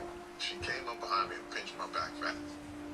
Now, I was always proud of how I looked, you know what I mean? And I said, what you doing? You know, it's okay, you know, it's cute. And I said, hey, ain't nothing back there. She said, oh, it's back here. I said, what in the what?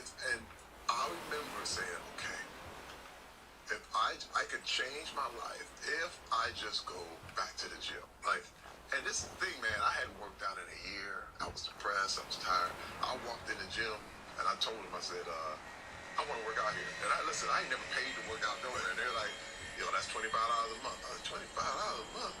I said, but, no, I'm going to work out here. And they said, yeah, that's $25 a month. I remember going, okay, I put my money down. And I went in the gym, and I was so depressed. I went in, sat on the machine, read a magazine, and went home. I said, but I got to come back. I said, make sure I come back 21 days. And I made a promise to myself, just keep coming back. And dude, that turned into 30-something odd years, bro. I'm right here. Like, I never stopped that whole time. But that was it's all, what I have to say is, these things are what I call incremental.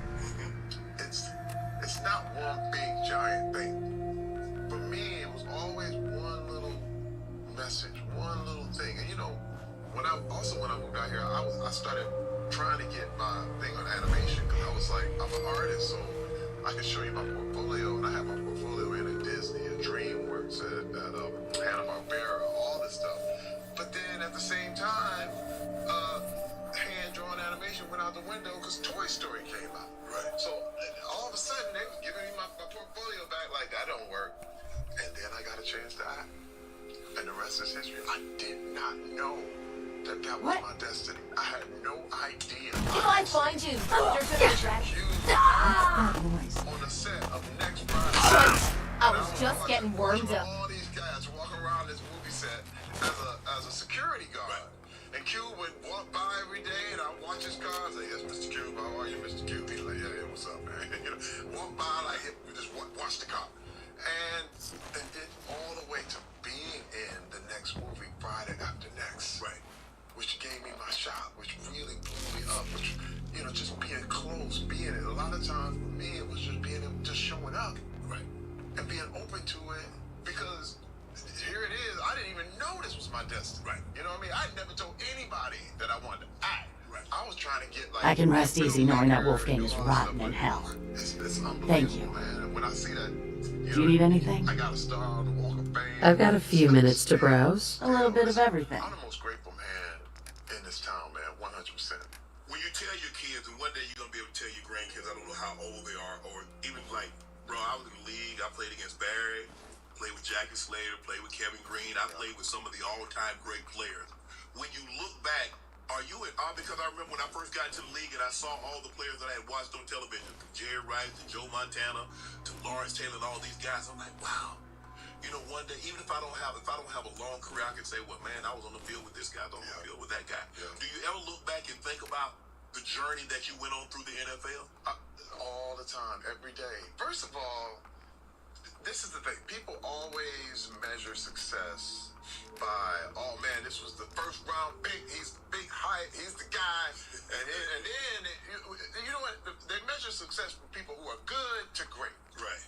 But to me, the true measure of success has always been how long your journey was. Right. Meaning, it was horrible to great. Right. You know what I mean? Listen, when I look at what Flint, Michigan is right now, and I look at where I came from, and I look at the friends, the people I came with, and how they ended up, and how so many people fell to the side. I just go, man, and I'm still here. Not only am I still here, I'm thriving. I have to look at the whole journey. I got to look at how far I came, as opposed to, oh man, you know, yeah, I'm good, I'm here now, and I want this, and then, but I realized, man, I am 1 in a million. Right. And this is what it Point out what you need and I'll get right on it.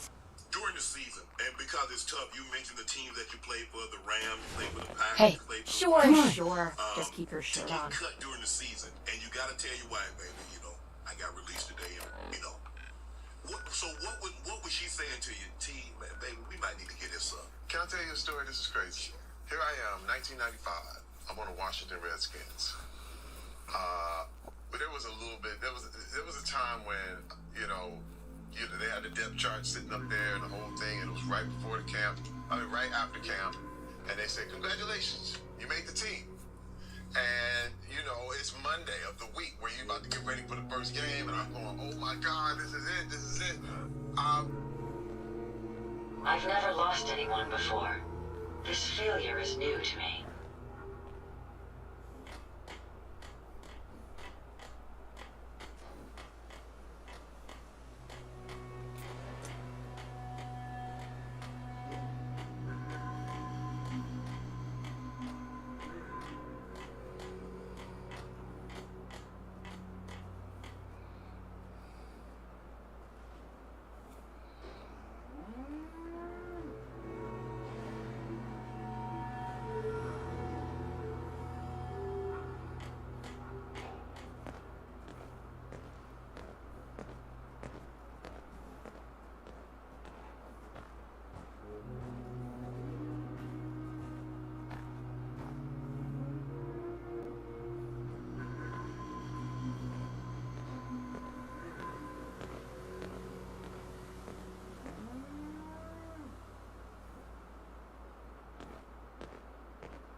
I've gotten word that one of our settlements is driven off an attack by the Gunners.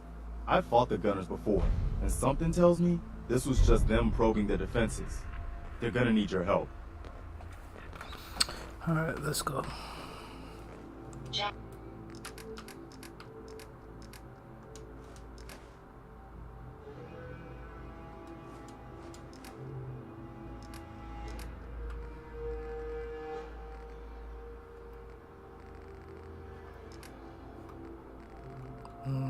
Let's see, dog collar.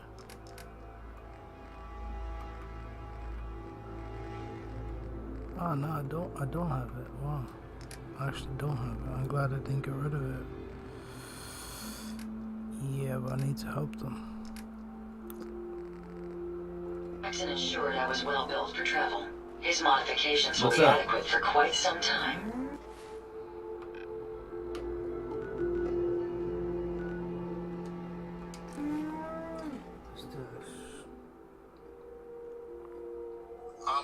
I tell my wife, we celebrate. We went through the cut down days and the whole weekend. It's Monday. We go to practice. I practice all day. My wife, while I'm in practice, she checking my kids in the school because we had to wait until I found out if I made the team. Right? This is not 95, it was 96. And here I am, North Turner's the coach, and I'm like, I'm so happy we made it. I go to practice. I go home. I'm tired. I come home. And they say, "Hey, man, come back up to Redskin Park and bring your playbook." Wait. I had found my kids in the school. I said, "Wait, but I went through the whole cut down." Right. Bruh. I said, "Wait, we y'all."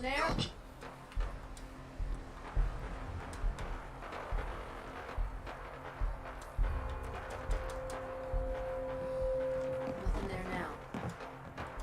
Get up, you fucker. What? Please, just... wait. You're not with the Gunners. Are you here to help us out? I'm here to help. What's the problem? It's the Gunners.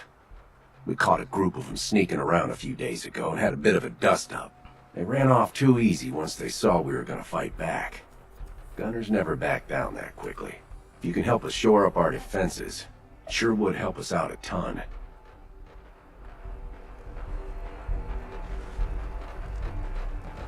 Last mistake! Okay. Somebody playing with me. Grip on yourself. Another notch for the gun. I'm preparing for the week. You're dead! I'm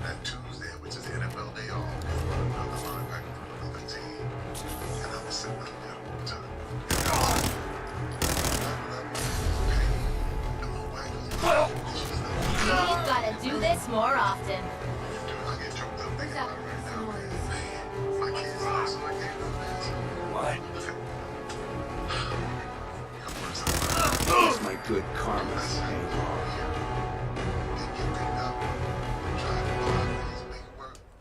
Let me know if you're going to stay around. And then I was stuck in the city where I got cut from, because you can't just hop up and leave. I'm there with my family. I got to move in with my parents. Right.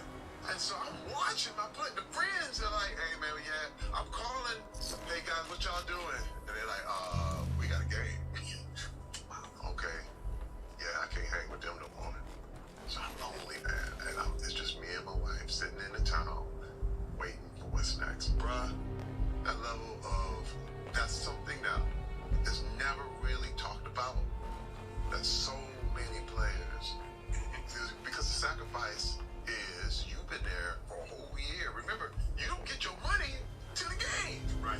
So I spent 6 months on $200 a week to work out. And just know it, just give it. You risk everything so you can make it. And so you can at least get that game check. Right. And I didn't get that. Excuse me. Was what?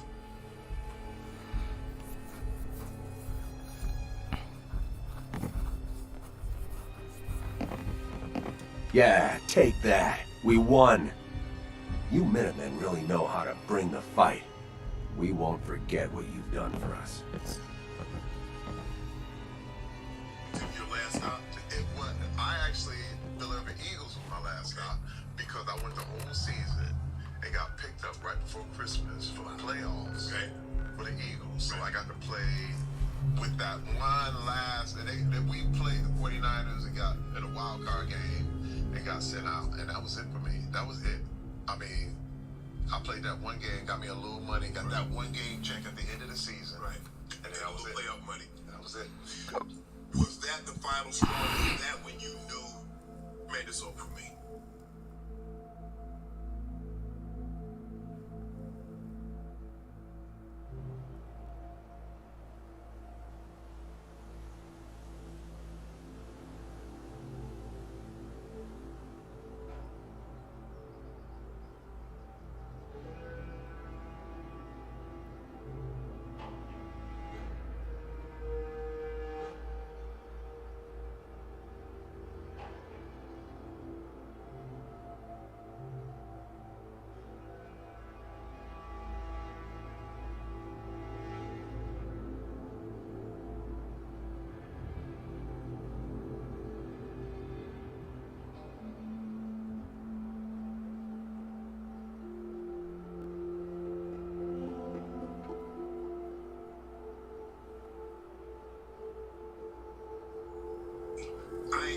I'm done. But wait, the stress of your family, you is one thing, but you got wife and kids, T. But wait, I'll put her through it one more time, because I got to try out with the 49ers.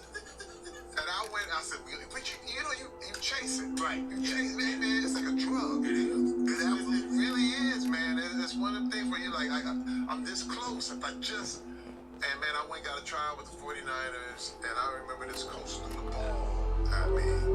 And for some reason, he was about me to you, man. He went, boom. I stuck my hand up, boom. And my finger was pointing downward. And I was like, yo. And I knew it was dislocated. I popped it back in. It was swelled up like a sausage. And I fumbled around that tryout, man. That's when I knew it was over. Like, when I'm running around there and I'm going, what am I doing? Hey, Carla. Back again? Time to do business? I don't have it no more. Let's see what you got. You break it, you buy it. Go through this again, you know? And that was it. And then my wife, because we gotta, now, I gotta go back all the way back to college when I was dating my wife. I told her, we were sitting at a Wendy's parking lot. We were sitting in the Wendy's, they had little places in the front where we sit there. And I said, look, first I'm gonna play in the NFL. Then we're gonna move to Hollywood. We're gonna make movies. I made that promise. See, because I always talk. Right. And that's what got on everybody's nerves. Okay, they was like, he talking again. Yeah. But I told her, I said, that's what we're gonna do. We're gonna play in the NFL. Then we're gonna move to Hollywood, make movies. She was like, okay. When I came home from that audition, from that tryout, She looked at me and she said, remember when you said we're gonna move to Hollywood, make movies? You ready? 家でのんびり癒しの時間を過ごしているうちに挑戦する気持ちが芽生えるんだと思いますミオでほぐれる月一贅沢スパークリング日本酒ミオプレゼントも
somebody who's down with you.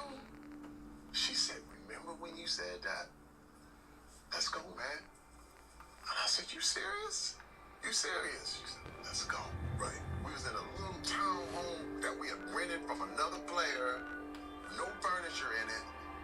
Just trying to see what's next. We loaded everything in our truck. I had an old Nissan Pathfinder at the time.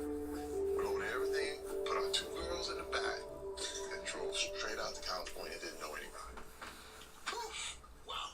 I said, man, I'm telling you, that's power. What was it that she knew you so well? She had been with you for so long. She saw you come home. Not to make it, baby. I don't think I made it. And to know it's over. Yep. It's time to transition into that second part. You know how you said, I'm going to go play in the NFL and then we're going to go make movies? Yep. Well, that first part is over. Yep. Let's close the door. Let's open this door. She was so gentle with it. Like, you know, because again, with me, you know, going, like I said, we lived out of suitcases, man. Being packing and moving and then. And she be like, honey, are you doing everything you supposed to do? I'm doing what I'm doing. Hey, this is my favorite part of the job. Terry, I don't think you're putting your heart into it. I don't think you're putting everything. She was gentle with it. She's like, well, shouldn't you be doing? I noticed you're not doing this kind of thing. She would always kind of be real with me, and I was like, no, I'm doing enough for that. But again, male arrogance and the whole thing. And I'm the man of the family. I know what I'm doing.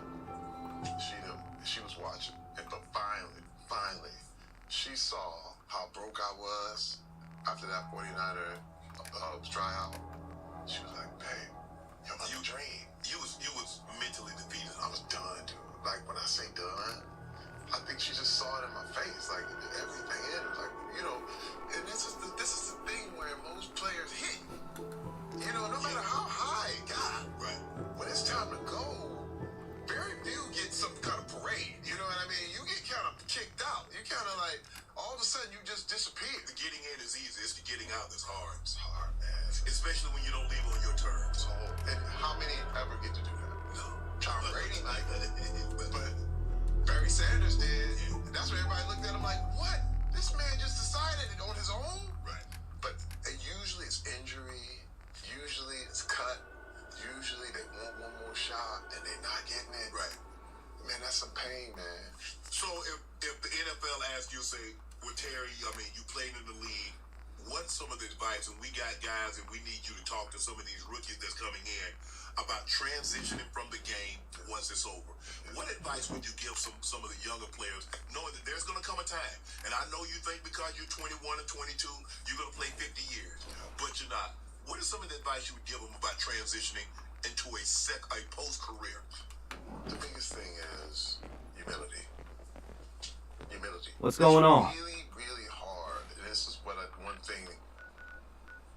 Sweeping floors humbled me. Mm-hmm. Like, there's a breaking that you have to go through Because there was a long time I wouldn't do that. Right. And I was like, hey man, I'm too proud for this. And what would everybody think if they see me sweeping the floor? Right. And my wife was like, they don't know you. Nobody knows you. You wasn't that popular, you know. but in my head, right, I'm this. Everybody knows me as this. And man, let me tell you something, Shannon. Now I've been doing Hollywood for 20 or something odd years, and what blew me away is perspective. And this is what I want to tell any young person coming up. Perspective. First of all, I've been to Korea. Korea don't care nothing about the NFL. They don't know anything about it. Right. I was looking for scores, couldn't find them. I went to South Africa, looking for the NFL scores. They're like, what are you talking about? It's rugby over here, bro. I said, okay. I've been to Hong Kong. I don't care about no NFL. Then I'll go to Europe. And I'm going, okay, well, how about it? What do y'all think about it? Okay. That's interesting. Then I realized, wait a minute. When in my head, it's this gigantic beast. And it is in America, right? But I said, don't care in the world, but I'm in South America. I don't care. I went to Brazil. I don't care in the NFL. So you gotta understand, it's a big, big world. And there's so much out there for you. And you have to find it. You have to find it. This is what I tell every young man, is that there's something bigger than the league for you, right? You have to find it, though. But that's hard to believe. It's like everything you do, right? 24/7 being this thing, and you have to flip it. And all of a sudden it means nothing anymore. That's what reality comes to. I think so many people try the NFL everything is who they are and not what they're running. Yes, it's hard to separate because you think, no, you're not. Is this a joke? This has to be a joke. I'm so proud of you. I'm proud of Mike Strahan.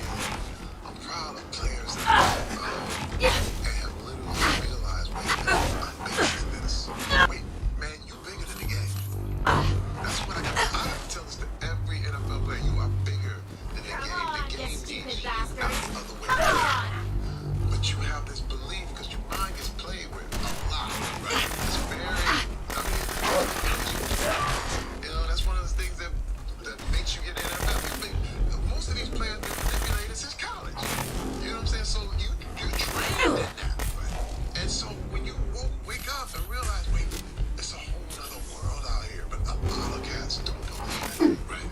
And this is where suicide by overeating, or suicide by putting a gun on themselves, or suicide by drinking, suicide by whatever. I mean, they have the hardest times because they think the whole world is thinking of them as this. And if you just switch it and turn it around, it's a new future. I think it was a lot easier than what you gave yourself credit for because football wasn't what it is. You liked it, you didn't love it. Right. When you get other people that they love it, and everything that they are, their entire fight is NFL football or being an NFL player, and when that doesn't work out, they don't see the world. That's their world. Yeah. And everything that comes along with it. You're right. I mean, that is the problem. The biggest advantage I had was not being a superstar. That was my advantage. Right. I don't know if I'd be here if I had to been a superstar. Right. If I had seen the level that Junior Seau had seen. Right. I don't know, man. I really don't. I can honestly say that would have been such a hard fall that I don't know if I would have been able to survive it. Get in on the action with DraftKings Sportsbook, an official sports betting partner of the NBA. New customers who deposit $5 or more can get no sweat bet up to $1,000 back in bonus bets. Download the DraftKings Sportsbook app now and use code Shannon. New customers can get a no sweat bet up to $1,000 if your first bet loses. Only on DraftKings Sportsbook with code Shannon. The crown is yours. You mentioned that you told your wife, like, you didn't want to do some of these jobs because what if somebody sees me? And I hear that a lot. And you hear people like, man, I ain't working on McDonald's, such and such. They might see me, or I only sweep it them. It feels like it's beneath them. Yeah. When sometimes, hey, They need all walks to do something before you got to another level, which you said, okay, I gotta sweep this floor. But I'm not gonna sweep this floor forever. It's just a means to an end. Get me in the door and I'm gonna do something else. So you're on the set of Friday as a security guard. That's right. You had mentioned that you had never ever really told anybody that you wanted to do acting. You wanted to be behind the camera, not in front of the camera. And so when did your big break come? When did you get an opportunity? You know what was amazing? I have friends in the business because doing security, I knew a lot of location managers. Right. The location managers would hire the security. And this location manager became a friend of mine. He said, hey man, Denzel's shooting down here in the jungle. It's a movie called Training Day. You wanna come down and take a look? And I was like, I get to watch Denzel do his thing? I'm like, yeah, man, I'm coming. I'm walking. I said, when is it? He said, man, come on. They shooting all night. So he said, you gotta come late, like 10 o'clock. About 11 o'clock, they'll start the filming and the whole thing.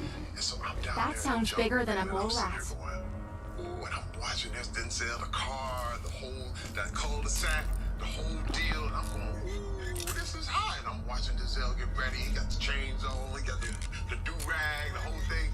Is that the King Kong scene? This is the King Kong scene. Bruh, now, let me tell you this. You gotta understand how magical this was, man. Antoine Fuqua, the director, saw me standing there. And again, I went back to the gym, right? Because I had been going back to the gym about a year or so, I was kind of still in shape, right? He said, hey man, you wanna be in this scene? I said, yeah. He said, hey man, just take your shirt off. You got, see your tank top? I'll put you in the scene. Bruh, I'm like, never acted. You talking about no acting? Right. I stand there, I'm looking, I'm like, okay. And I just got that NFL matter, like you know, you about to come in, you facing off against somebody, and I said, just don't say nothing, and just bad dog it. I said, don't tell me, and that was it. So Denzel's doing all this, and you see I'm just standing there the whole time, like this nigga. And dude, it's changed my life. When you say, like, that went to the Oscars, bro. Like, it was me and Denzel when they showed that scene on the Oscars. My mother was like, you in the Oscars? I said, well, I'm not at the Oscars, but I'm in this scene. And I was like, I was hooked. Like, when I say hooked, because all I had to do was just, because remember, man, I'm on the NFL field and my mind's already going on. Right. I was like, this is what I always want to do. I said, man, now I'm in my element. Don't mess this up, right? Bruh, watching this, then I got a chance to look at the script. And the script was on the card. And he had written the wages and said, this done. Looks like someone had a bad day. I was like, he's done. And I watched how he prepared. And I was like, that's that level I have to get to. That's what and all of a sudden, there it was, the acting thing. And what happened was, Q remembered me. He was like, yo, man, you the security guard. Because everybody loved Training Day. When Training Day came out, he said, man, we doing another Friday. I got a call from the location manager. They said, hey, man, Q, people want to see you. I went in. It was me and Cat Williams sitting next to each other in a little bitty room. And he was like, man, come on in. We got this. Because Tiny Lister didn't want to do, my good friend. Yeah. God bless his soul. Yeah. Tiny Lister didn't want to do the third one. And they said, we got a new character, a guy named Damon, and the whole thing. I was like, and see, you got to understand, too. I had nothing to lose. Right. Like, when I say nothing to lose, I came in there like, this is gonna be a piece of cake. Just the niggas up. I had nothing. I went back to Flint on him. I was like, well, this is where I came. These cats out here, right? And I came in there, man, and it was just killing everybody. Like, oh, they like, and then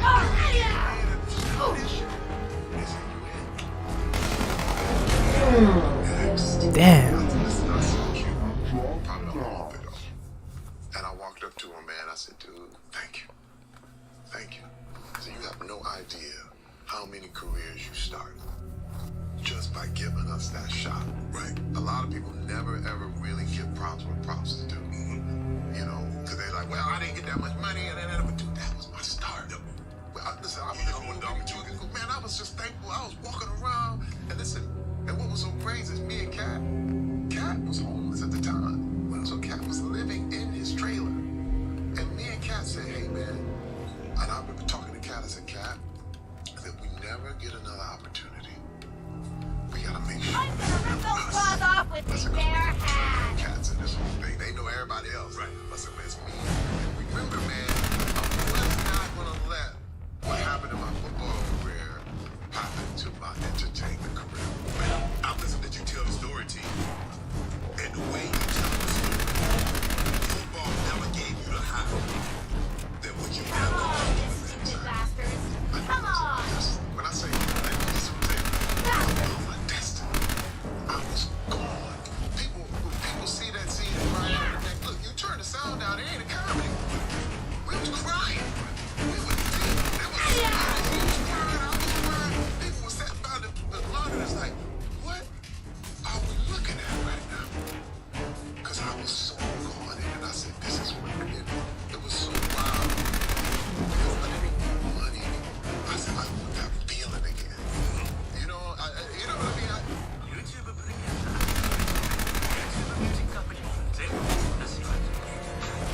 Ooh, almost.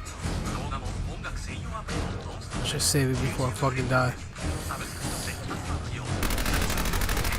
It's too, because you can talk about athletes and money and all that stuff, but there's a point when I'm sure when you just catch everything right, you want to chase that again. They call it the zone.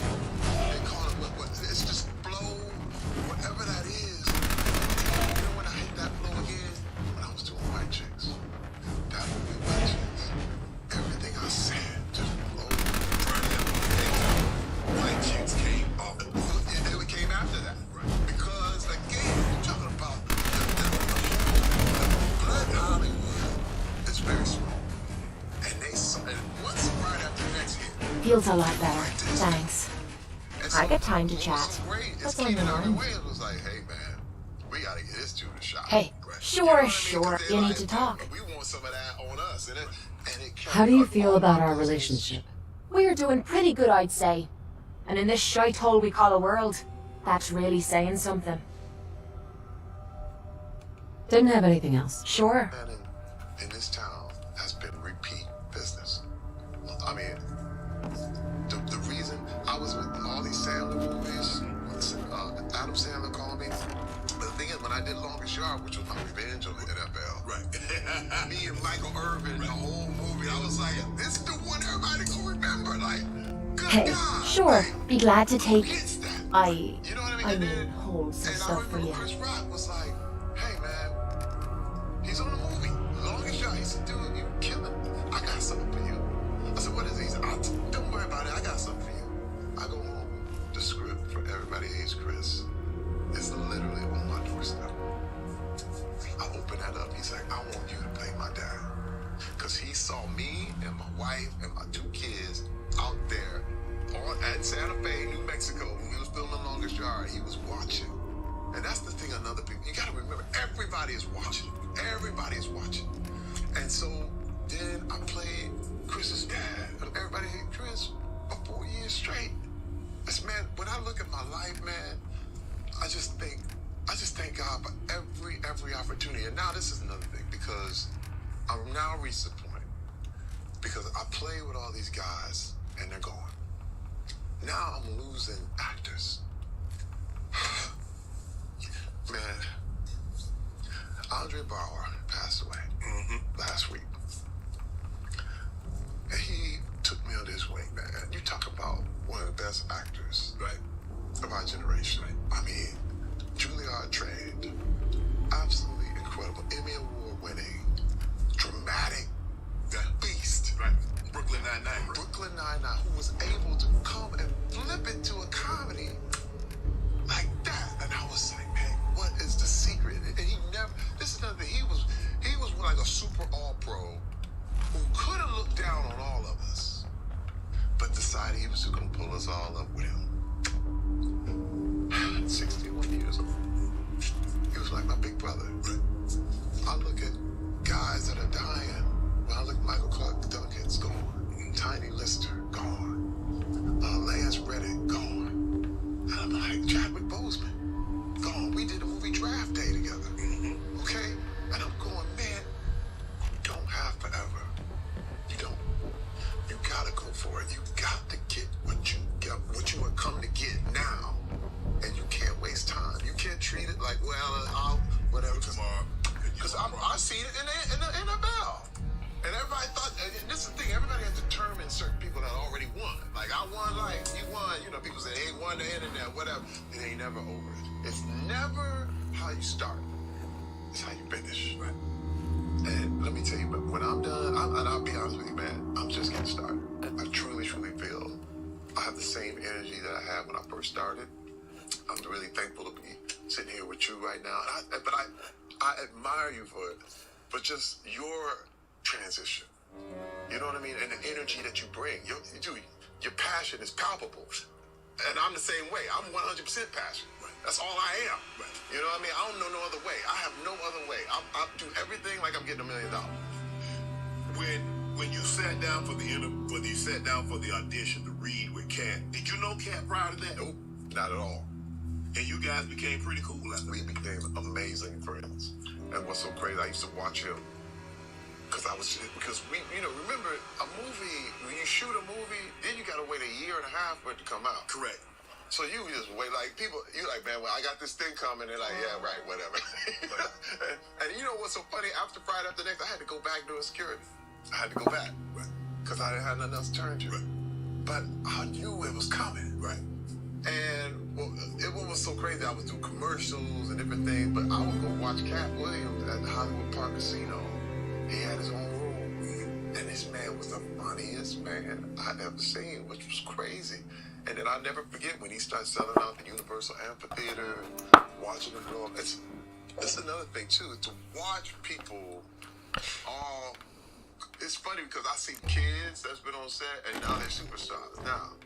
You know, like Tyler James Williams is now a superstar, right? You know, I've watched people. This is the thing, you never know what's gonna happen. You know, you look at things and you go, oh my God, this man was. Listen, one great example. We were at the BET Awards and I saw this little kid walking around with a little hat on, and I was like, hey, I got his mixtape. I said, Kendrick. He's like, you know who I am? It's Kendrick Lamar, bruh. I said, man, your mixtape, dude, Section 80 is amazing. I said, you are the next. I said, Rebecca, this is Kendrick. He was like, you know who I am? I said, who? I said, I love you. I said, I think you are going to be the future. And what's so crazy is that he called me a few years later, ended up doing a video with him. Right. Because he said, remember when you told me you knew who I was? And remember this? You told me I was going to be doing something great. Look at this, man. Now, look, and tell me he's not the best Hell yeah. right now, and I'm so proud. And the thing is, too, man, there's another thing I had to learn, and that the NFL taught me that I had to unlearn. Compete. I decided to never compete with people. This was my problem. Because they call it the sin of comparison. Right. When I'm looking at what you got and comparing what I got, it's always going to be a problem. Yeah.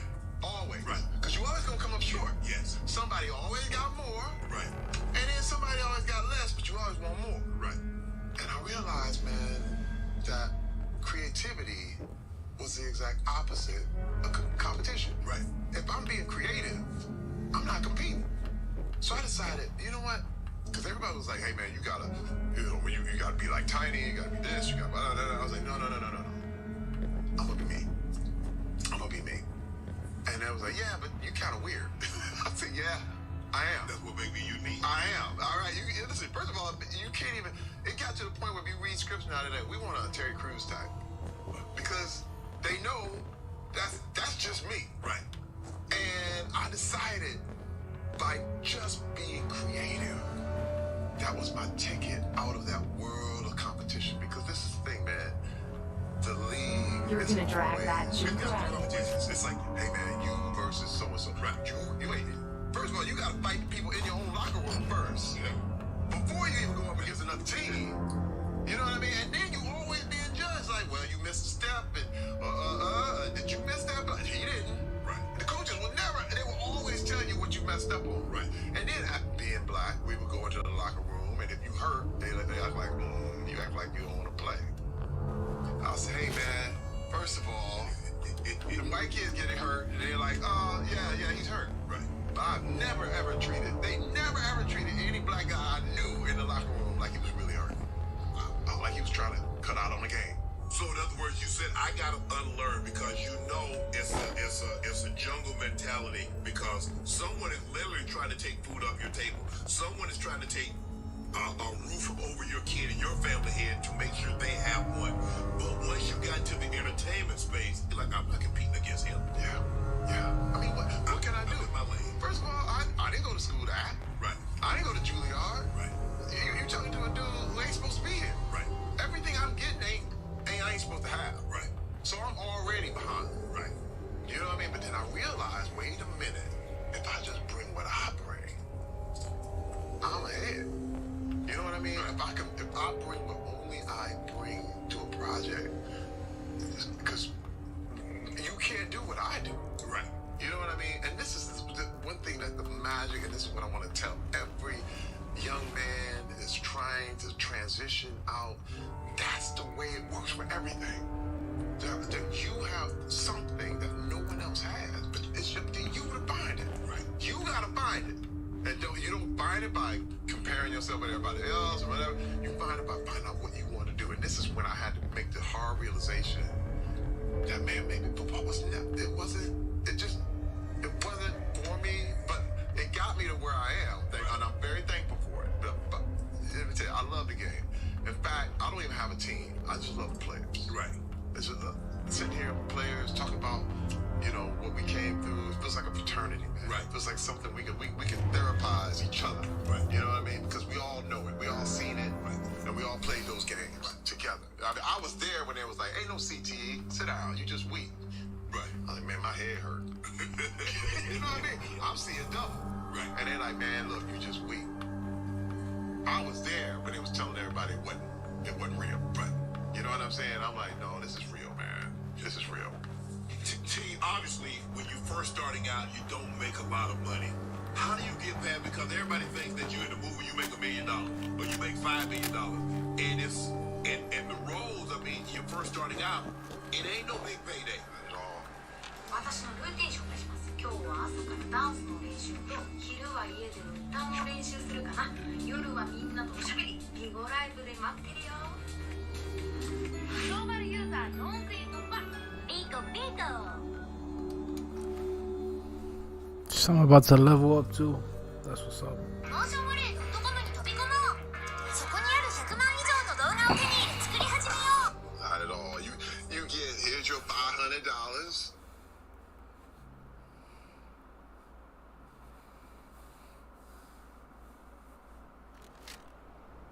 This shouldn't take long. I gotcha, you bastards! Find it. That must have hurts.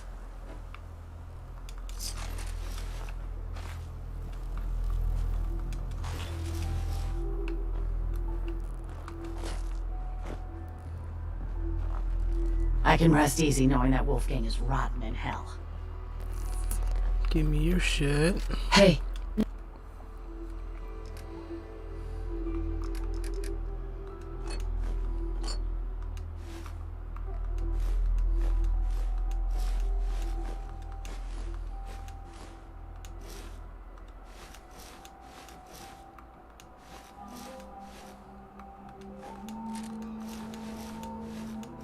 It's fine. It's fine.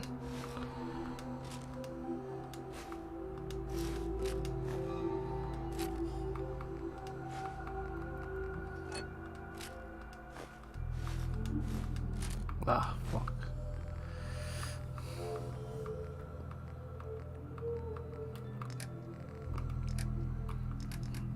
Give her back her submachine gun. There we go. Need something? Let's go sell the rest of the shit.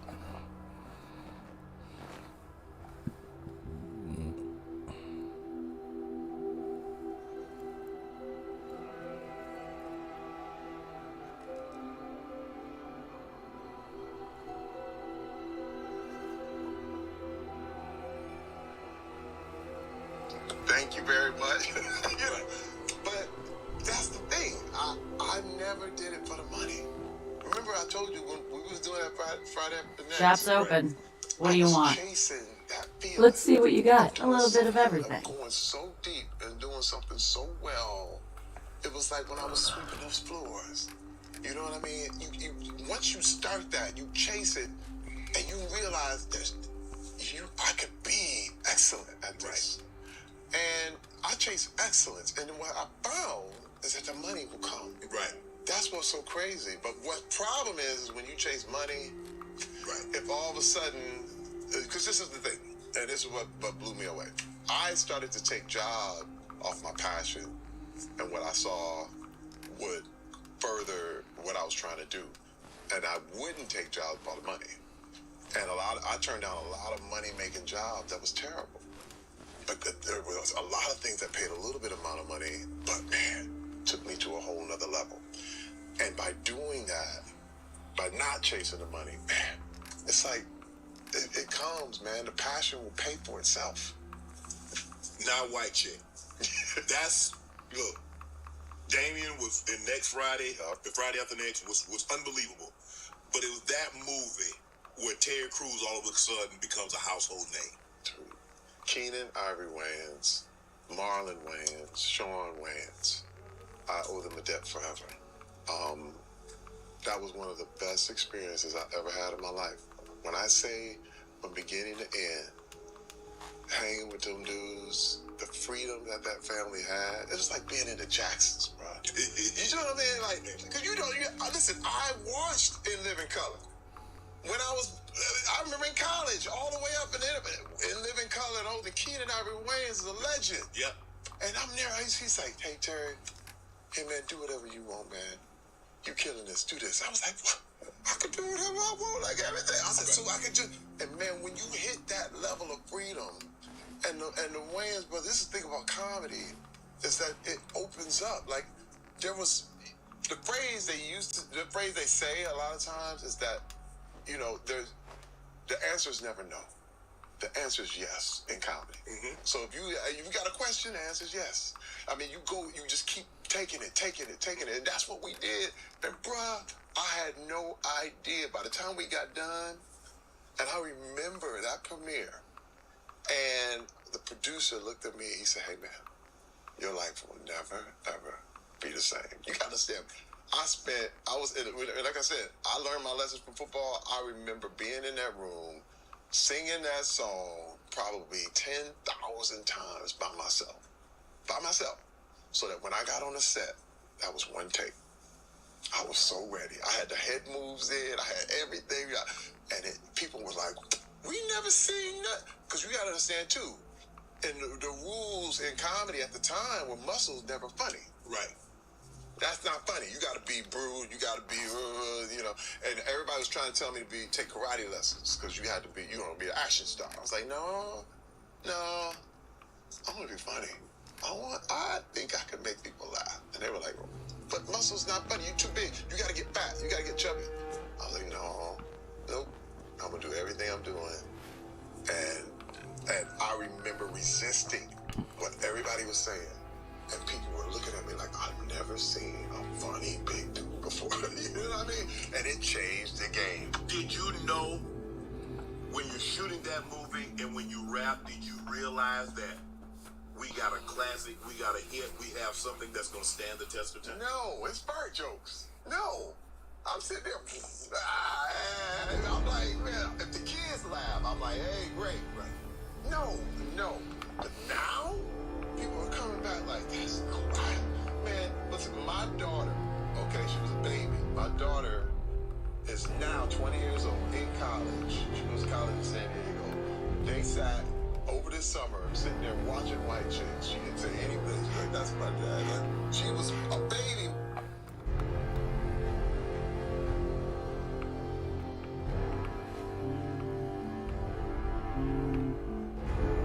Well, that's a few gunners that won't be attacking our settlements anytime soon.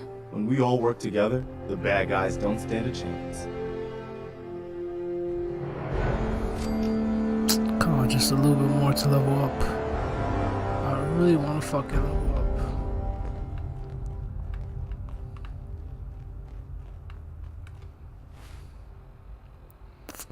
But if I do level up, I should level up charisma, cause fuck. Yeah. Charisma, 2 locks, 1 cap. The next one is gonna be charisma. Definitely charisma, cause fuck, that's so low.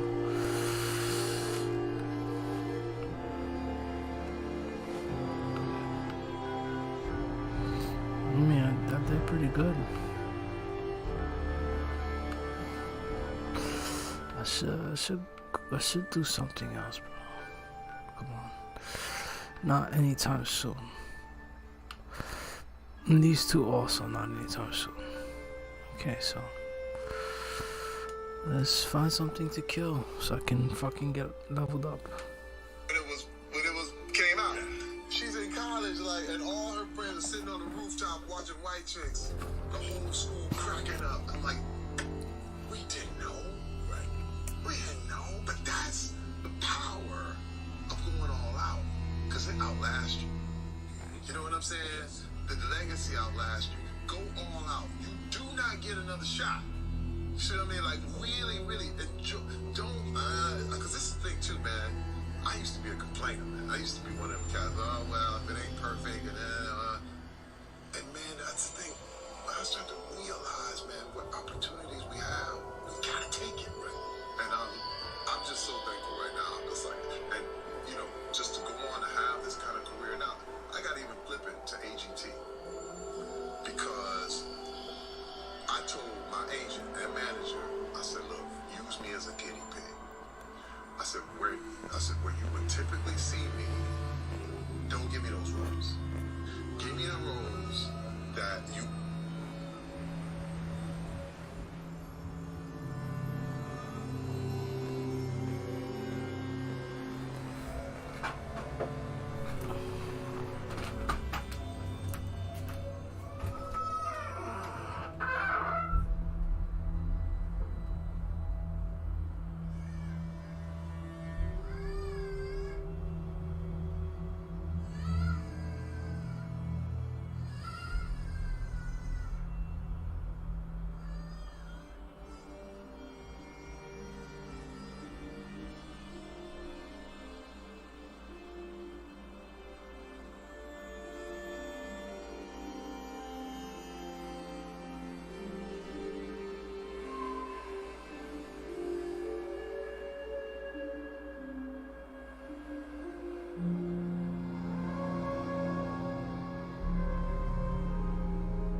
Sorry about that. I had to use the toilet.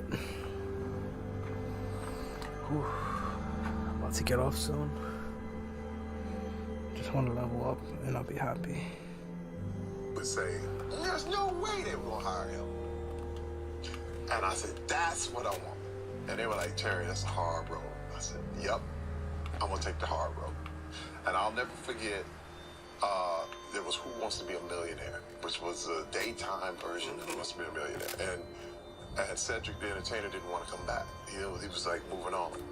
And they said, Terry, they talking, this is open. I said, let me go ahead and because I knew if I learned how to host, if I learned how to get in front of that camera and show my personality and talk to people and interview people, that could be a change. That's a whole nother revenue stream. That's a whole nother level of passion, right?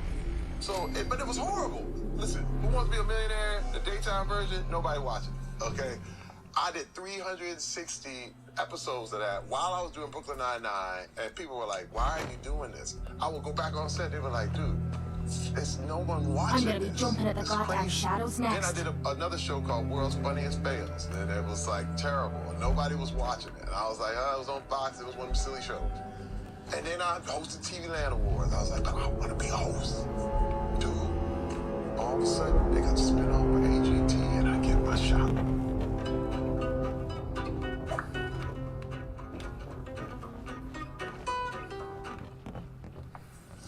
I said, and now it's the biggest talent show in the world, bruh.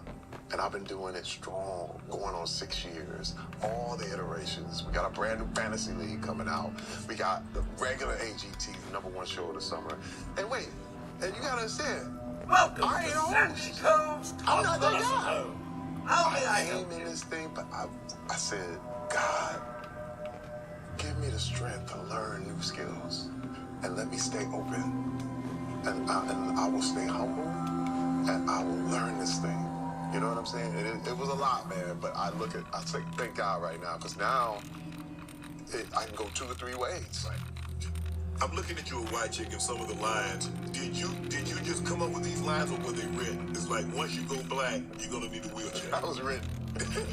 so how much leeway did they give? Oh no, it was a lot. I mean, this is the thing. Like the dancing, they probably let you do your Oh yeah, that was all me. That was all the dancing. But you gotta understand, a lot of this stuff was like the stuff between me and Marlon. It was like, ooh, a little late. You sure can't put it away. I mean, that's me. Right.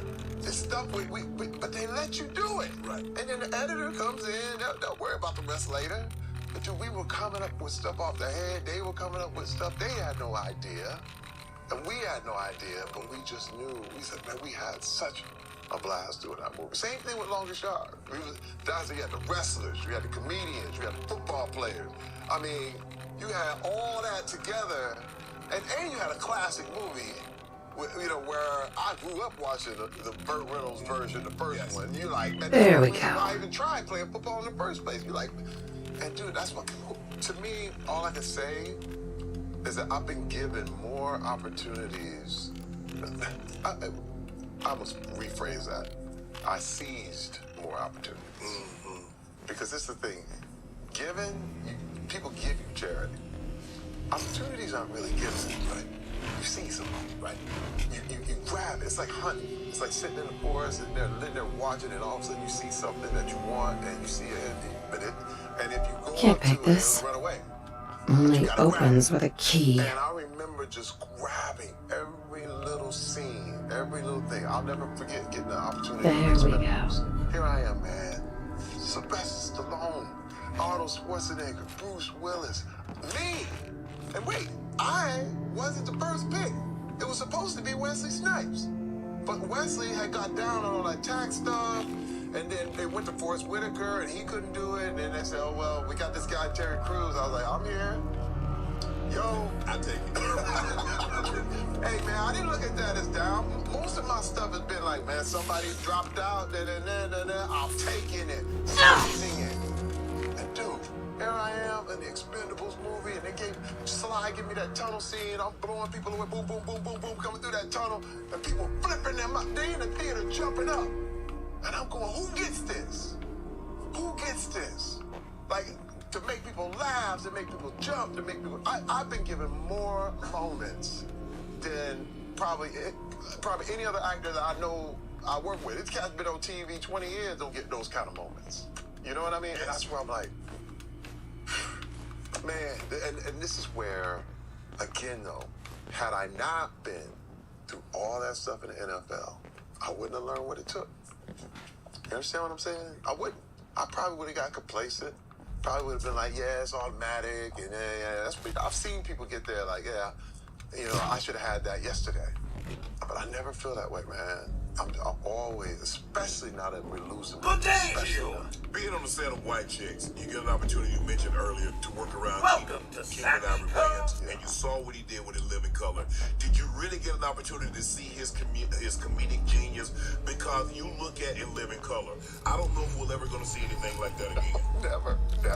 And it gave birth to so many greats: the Jamie Foxx, the David Allen Greer, the Tommy Davidson, the Jim Carrey, the Wayans brothers. I mean, there's so many people that launched their careers and became what they became. Jennifer Lopez, J-Lo became what she became. I had no idea. Did you get a sense like, man, this dude is a genius? Yes, but this is the thing you gotta understand. The same thing about the NFL. When I walked in the locker room in the NFL, they don't want you going, oh, you so-and-so. You gotta hit him. No, you know what I mean? Like, in the league, you realize, wait a minute, man, if I don't hit you, listen, you on the offensive side of the ball. If I was opposite of you, you don't want me going, oh man, you shared the yard. You run me over. You want a challenge. Right. You want, bow, I'm coming at you, boom, boom, boom. And that's exactly what these actors want. That's exactly what these comedians want. Yes. They don't want you to come in there, oh, look. Man, Sly Stallone's looking like, I want you to bring that heat when you come. When you look at me, like I did Denzel. And Training Day. They don't want me to be like, oh, wow, you Denzel. They want me looking at him like I'll kill him if he step out of line. Right. Because that's where everything is. Nobody wants you to lob. What the you know hell's what I mean? wrong with these robots? For real. Don't And they that's realize they're taking exactly care of corpses? The way Keenan and the whole, they were playing for keeps. And this is another thing, is the reason why you can't do White Chicks too, because the comedy is dangerous. Oh, yeah. It's dangerous. We're a different time. We're definitely a different time now. But how have you been able to still sing? You've been in Malibu. I don't know, You've been but in is Deliver this quiet? Eva. You've been in Soul Plane. Shites about it. How? Because it's not like it's written that you're the star of the movie, but you always find a way to steal a scene. And man, you remember when T. Cruz was singing, he's out on the floor and he drunk that drink and he out there dancing. You're always able to steal a scene, even though the movie isn't written around you. Passion. I serve the actors. I serve the script. I serve the audience. And it's never about me. And anytime you see a movie and you're bored, it's about that dude on the screen. I've watched stuff and you're like, oh, man, this dude, the cat's mailing in. It's, how good am I going to look now? I'm turning to the left and I'm turning to the right. You're like, oh, man, whatever. But when I'm serving, because this is the key. This is what I had to tell my son.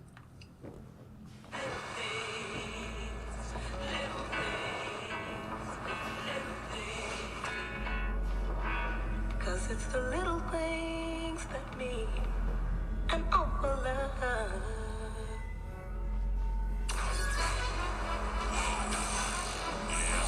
See you already.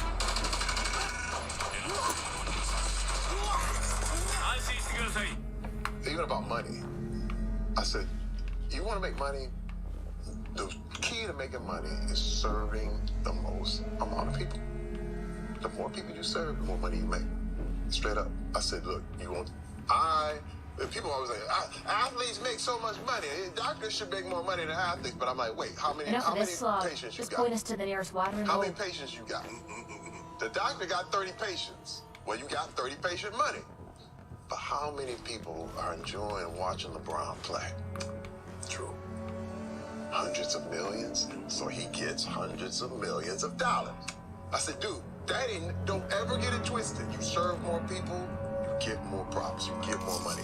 And I decided I was going to serve more people in everything I did. I remember doing Malibu's Most Wanted, and I remember being on the set, and I said, I'm gonna play this character, his name is 8Ball, but I'm gonna play him like he's real. And I started doing stuff, and the director was like, hey, put the camera on that dude right there. And this is the thing, and this is really tricky, and I gotta let everybody know this. It can get you in trouble, because people are gonna shout out. More visitors. Welcome to Sandy Coast Convalescent Home. You know how many times I heard that? Where did you go? People always was like, oh, Mr. Overdo It. Oh, you gonna sweep the whole place? Someone present. Okay. Attacking enemy. Mr. And see, and that's what you gotta resist. That's what you gotta resist. I found out a long time ago, like, whatever God says about you, and if you repeat it, it sounds Quit playing games and come out where I can see you. but whatever. Hell no, you're not going anywhere. No wiping the floor with you. And you have to decide. Whoa. If I'm going to, you're gonna regret it. Or am I gonna do what God said? Like, do everything I can. And this is a tricky thing. You get tricked into it. Oh yeah, you showing out, yeah. I am the victim of violence.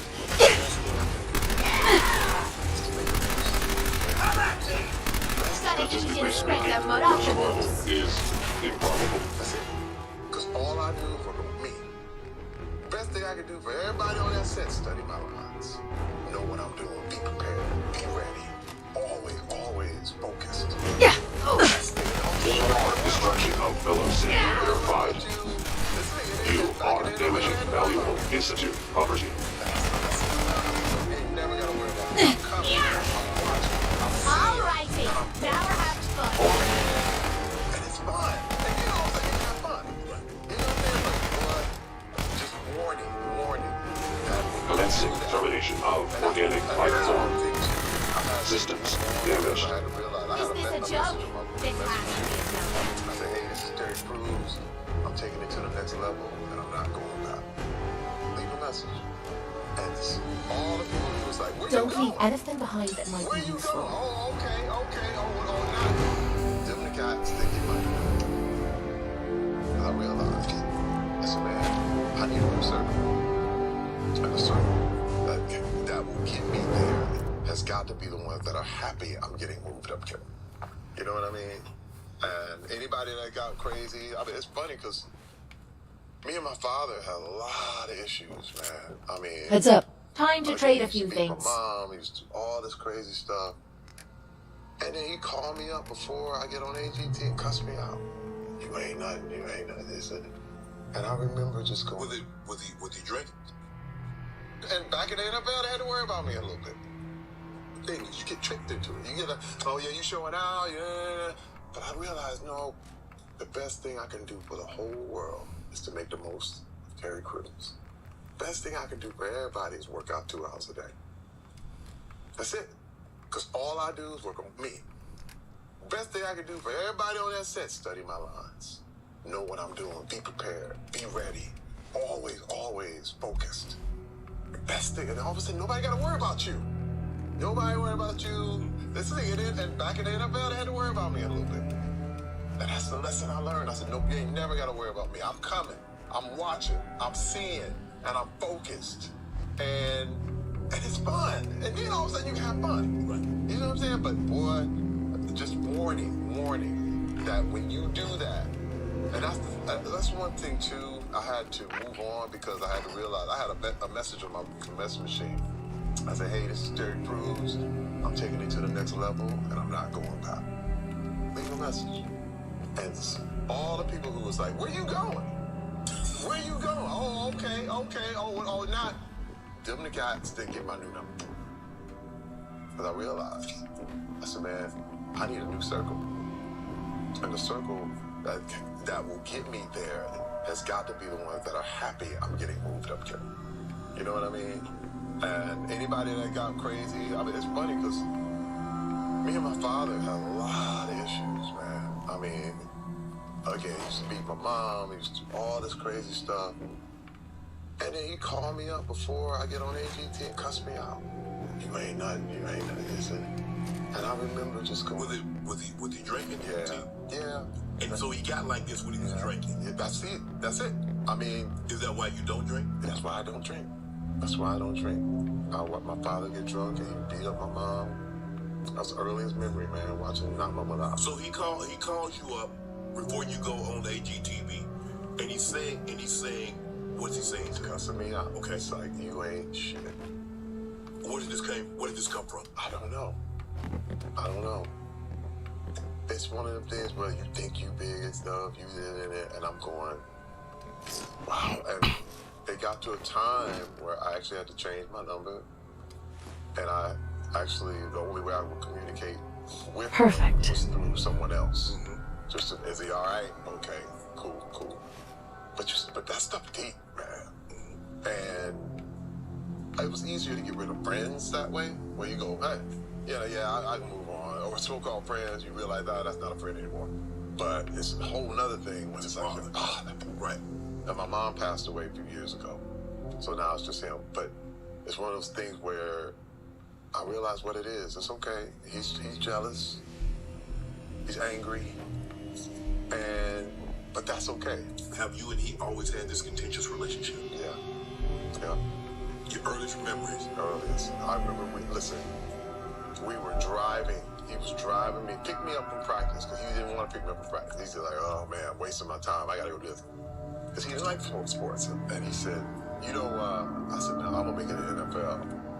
He said, only 1 in a million make it in the NFL. Only 1 in a million. I said, I'm 1 in a million. I looked up there in the car. I probably was 12. I said, I'm 1 in a million. You gotta understand, I'll never forget this. These are moments that make me who I am. And I said, man. And I remember those conversations. And I know that, even as I walk around this town. Yes. I am 1 in a million. As you've gotten older, have you ever tried to sit down and have a conversation with your father? Have you ever guys have thought about going to therapy together and try to get to the root? You're 55. I understand you have a very contentious relationship, but you only get one. Yeah. And I know sometimes you probably think you don't miss him because you have the opportunity to pick up the phone and call him. But T, there might be one day that you don't have an opportunity to talk to him. I know. And, that might be, I'll be honest with you, man, that might be the reason we sitting here today. Just talking about this is making me realize it's got to be, we got to find a way to make this work. We got to find a way. And it's wild because I tried. I call, and then, you find out he's drinking, because he'll lie. I ain't drinking, and then he can't. But all the signs that he is drinking. All the signs, you know what I mean? Just everything. Because he's a whole different person when he's not. Right. So. Do you have brothers and sisters? Yes, I have an older brother, a younger sister, and there's a guy that I was going in between. What's their relationship like with your father? Or is it just you? No, it's everybody. I mean, yeah, because again. But like you said, everybody was drinking. Everybody was there when he was beating my mother. You know what I mean? So it makes it very, very difficult. And when she passed, that was a really, really hard time. Because that's the thing, man. It's almost like, why didn't it should have been you. You beat her, and she just internalized and all that. She got sick, and that was it. And it's like, man, but it's one of those things, I think, if he was willing, and we just got to find out if he would be willing. I have to find out if he'd be willing to do that, so we could all sit down together. Yeah, have you ever had a conversation with him like, Dad, why do you treat Mom like this? Why did you do some of the things that you did? You're talking to a person who would literally be like, one thing he says, I didn't beat her that bad. That bad? Bruh, when you're talking those kind of words, you're like, man, what are you saying? I didn't beat her that bad. You're talking to her son. And he's never been able to acknowledge that. And what happens, this is a problem, man. Listen, and this is one thing I realized, that if you don't deal with these things early, or where where you're at, they harden. You're gonna drag that junk around. The Bible talks about hardening your heart. Bingo. And there's a point where you feel like, well, I'm good no matter what. And I never wanted to get like that. You gotta understand, man, I had to revamp my whole relationship with my own life.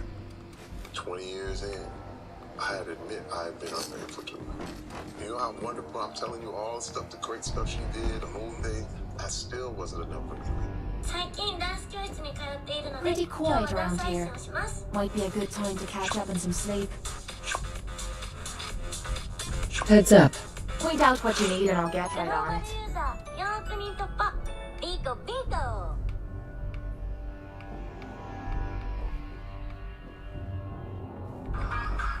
動画用の音楽を探していますか？それならアートリストをチェック。毎日新しい音楽を追加。たった一つのシンプルなライセンスで全ての用途をカバー。アートリストは全てのクリエイター。 And I had to turn. When you was at your lowest, she was there. You see? And I went, man. And I had to go because I was going to turn. It was going to be this whole hardening of my heart. But finally realizing, well, you know, it was you. Because you got to understand, when you're in that mindset, it's like, it's always somebody else. It's always somebody else's problem. There we go. And I'll never forget, I felt like we was going to break up. We had just celebrated our 20th anniversary. We're on 34 now. Wow. But I knew, I said, I don't think we're going to make it. But the thing is, there were things I never told her. You know, there were secrets that I was holding, stuff that I done that I never said nothing about. That she didn't know about. She didn't know, but she suspected. You know, they know. Yeah. And she's like, And finally, she said, this thing, man, this is what got me. She got me. Excellent. What is it I don't know about you, Terry Crews? And now, you know, sometimes you pop a spring. And she could have said that any other day and it wouldn't have done it. And it went, and it said, tell her. Because if you don't tell her, it's almost like God told me, he said, I'll never be with you again. You don't say that. Did you feel like if you didn't tell her at that moment, and she'd have found out everything on her own, it'd have been a whole different ballgame? Whole different ballgame. Oh, easy. But that's the thing, man. Look, it's how does it work in the court? First of all, you turn yourself in. If you admit guilt, you get the leniency of the court. Can't wait to get out of this goddamn heat. If you talk about taking the trial, you gotta get the full, you gotta get the hardship sentence. Oh, damn, that gavel come down hard. And I said, this is what happened. Obviously, as you're explaining, you're telling her some of the transgressions that you had that she didn't know she suspected. And I'm sure there are tears starting to flow. And that's starting to break your heart because she was there when no one else was. She knew you at your lowest. And she picked you Look up alive. to be at your Yeah? highest. And now Oh, you sure. got to tell her, Make me carry more of your junk. man, that you thought it was. Hey, man, there ain't no kind of pain than hurting the one who loves you the most. That's a whole nother level of pain. I mean, you can be kind of cruel to people you don't really care about or whatever, but somebody who's always down, who never disappointed you, is always... And I look at my wife right now, and I'm like, wow, you gotta understand, man, like, knowing, there were times I would come home and she'd be in tears, and I know it was because of me. You know what I mean? And that hurts a woman. I mean, that's to the core. And I remember just going, I have to do anything and everything. But this is the thing too. I realized running doesn't help. I wasn't gonna run anymore. And I said, I just have to acknowledge, and I gotta make amends. And now, whether she stayed with me or not, that's up to her. And this is the thing, that's why I never looked. So you did what you did, it actually wasn't for her, it was for you, because it was in you. Yeah. It was you was dying slowly inside. Yep. Oh, yeah. I mean, you're living a lie. You know. Hey, man, you know when you lie. Yes. You know what I mean? You know when you tell it, and then all of a sudden it just all come down. I didn't want to live in a lie anymore. And dude, this is the thing, man. Being what I like to call it is a whole person. Because what happens is you have a double life. You literally like one way this way, one way that way. Man, there ain't, and that's a whole nother level of stress. When you got to be two people all the time. Which lie did I tell? Right. Let me say, I used to be like, why don't you believe me? But the real question I should have been asking was, why am I lying? Why aren't you telling the truth? Janet, dude. And I'm listening. When someone's with you, when someone's with you for that long, they know you, bro. Yeah. You're basically a teenager. She done been your late teens, your 20s, your early 30s. Right, we up together. Yeah. But see, this is the thing. She gave me all that time. Because she always was suspicious. She was suspicious. And she just sat there waiting like, is he going to tell me? She was always giving me the benefit. Always sticking there anyway. And dude, but I have to say this. The happy ending is literally after that 20-year point when we almost broke up. We got closer than ever. And I mean, the next 14 have been beyond belief. Like, cause I'm a whole person. Right. Like, there ain't no lies, ain't no nothing. It's like, this Ammo, is what it caps, is. whatever you find, And that's the don't thing, forget man. to It's like, share. I just want, one thing I want everybody to know about me is that I'm not Hollywood. And when you look at the term Hollywood, I want people to know that I'm human. This is one reason why I say these things. Simply because, people go out there like, the whole desire is to be looked at like, oh, you're a superstar, you're this and this, you're infallible. No. People like, man, you said some stuff that got offended me. I know. Man, you hurt my feelings when you've been in it. I totally understand. That's me. I did that. You know what I mean? There was a lot of people mad at me for different things, different reasons, and I totally upped up. When I spoke and I should have shut up. And I look back and I go, man, I'm sorry. A lot of times I have to acknowledge that, but a lot of times you have to acknowledge that there's some people that just not gonna like you. Okay. And understand that too. But I feel human. Because this is another thing. As a football player, you lose humanity. You become a god. And it always comes back to bite you. As an entertainer, the same way. The people put you on a high pedestal. Oh, he never does, he never. Hey, man, we all human, right? Big time, right? And that's why I want to always keep out there. Eddie Murphy wrote you in Norbit, and you talk about you wanted to be a comedic actor. Yeah.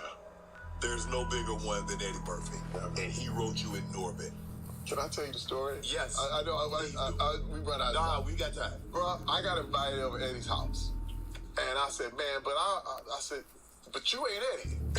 You that invited me wasn't Eddie. I said, man, I don't know. He said, no, it's cool, man. Eddie said I can bring some people around there. I said, dude, come on, man. I do not want to show up at Eddie's house. Right. And not supposed to be there.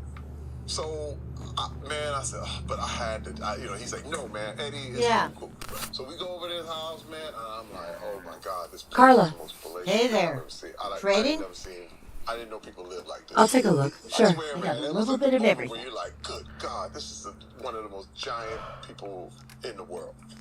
And he's there, and people, and there's food and everything, and the house full of people and all things. And I'm like, but where's Eddie? Oh, man, I'm just thinking, Lord. And Eddie's at the top of the stairs. And I went, oh, he's looking over the whole thing. I'm like, oh, man. And then he comes right down the stairs, looks me dead in the eye. Like, and he ain't looking at nobody else in the room. He's looking at me. I'm like, oh, damn it. I knew I wasn't supposed to be here. Like, he's looking at me like, he said, you walked dead over to me, man. I'm going, oh, I'm about to get kicked out of this man's house. He said, T, come here. And I follow him, and we go to the hallway. He said, hey, man, my brother's writing this movie. My brother Charlie. He said, he's writing this movie called Norbit, man. We got a role. We wrote just for you. Man. He said, what you want? You want to be in this movie with us? Look alive. Aw. And here I thought you wanted to snuggle. God, who gets this? Who gets this, Shannon? Certainly, there's billions and billions of people on Earth. Right. And I got that. Right. You ain't got to tell me nothing. I feel like that endorsement, the fact that he said, we wrote this for you. Because they recognize the passion that I bring to every role. They knew I wasn't going to mail it in. They knew I wasn't going to complain. They knew I was going to come with it. Big Blackjack. And I did. And I'm so thankful for it, man. The fact that I worked with Eddie and Charlie. Yeah. Charlie, and look, Charlie's gone. Good friend. Yeah. Good friend. It just blows my mind. You also were in Soul Plane with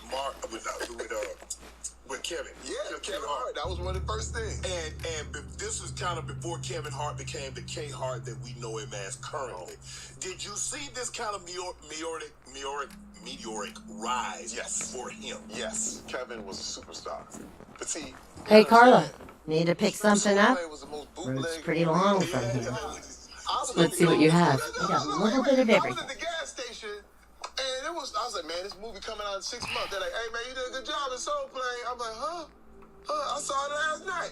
I said, how you? Man, I got it at the house, man. What you talking about? I was like, I pumped my gas. Dude, I went to Roscoe's, just sitting out there in front of Roscoe's. I said, how y'all get so? He's like, man, just go in there and get your waffles, bruh. Don't bother me, man. I wanted to be like, man, y'all can't be selling these movies. Yeah, man, go get your waffle, bruh. Don't be messing with me. I was like, all right. I see selling my movie outside. Dude, the streets love Soul Plane. They didn't pay a dime to see it, though. It was awesome. It was awesome. Hey, man. But the streets had it 6 months before it came out. You know that copy came straight from Technicolor. Somebody in Technicolor, it's like the McDonald's scam. You know, McDonald's Monopoly? Yes. That somebody on the inside was giving it out. Yeah. And somebody on the inside sent that straight to the street because they knew they could get money on it. Right. Everybody made money but Kevin and the producers of that movie. But see now, but think about it. Look what Kevin is.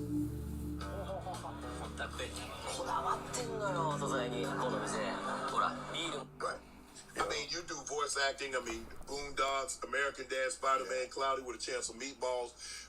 Do you? I mean, because a lot of people say they like doing voiceover roles. Do you like that? Love it, everything. In fact, oh man, I don't know. I can't even say it yet. Hang on. Oh, you got something else? I know. I'll tell you after. But I love it. I love doing all this stuff, man. I mean, remember, it's all entertainment. You gotta, now understand this. Now I got to go back to another thing. When I started, people weren't doing, like, stars weren't doing commercials. Right. And they came, I remember getting this opportunity because one guy fell out. They had hired some guy to do it, and they said, well, we had this Terry Crews type guy. Why don't we just ask Terry Crews if he would do it? They presented me with the first Old Spice commercial. Yeah. And I said, hell yeah! Hell yeah! And I went in there, man, and they was like, you grew up wearing those. I don't know. You grew up wearing those Spice back, and everybody wore that. Everybody. And look, first of all, you gotta understand, it was kind of like on the outs. Like Old Spice was, they were thinking about changing it, the whole thing, and all of a Have sudden, any goodies for me? it became iconic. I said, you can entertain with 2 minutes, 1 second voiceover. You can entertain. I said, my rule, I have no rules. And dude, I did that whole campaign for 10 years. Wow. It changed the game. Like all of a sudden you have major stars now doing commercials. Right. And the whole thing. But the Old Spice changed the game. They played it all over the NFL. That was another thing that was kind of like, That just looks like I James couldn't watch a game without seeing some crazy Terry Crews Old Spice commercial. You know what I mean? I don't know if you have any horror stories, but Terrence Howard said that he was only paid like $12,000 for doing Hustle and Blow. Do you have any horror stories in which you felt that you didn't get the proper compensation that you deserve? First of all, I understand got word of a what Terrence is settlement. saying, but I have never, ever looked at whatever money What I gave got you the as idea a we're horror friends? story. If I did it, I loved it. Right. See, but this is the problem. There's a saying I have to say, you can't nod yes and mean no. If I nod yes, I looked at the terms. I said, okay, you're gonna pay me $4,000 for 2 days. Okay. If I said okay, I can't come back later and be like, I only got $4,000 for that. Hey man, that's what you presented. Right. So there it is. Ain't no, to me, I'm not going back on that. Right? This keeps my heart always full of gratitude. Because once I start to complain about any of that, it starts to mess with my legacy. I didn't get nothing for training day. How about that? I didn't get 0. But it changed my life forever. You didn't know who I was if it wasn't for a no-paying job. First of all, it named somebody to play football for money when they start. You don't get no money. Right. You play football for free. You play basketball for free. Then you get all the way to the pros and you get the millions. Ain't no other way, bruh.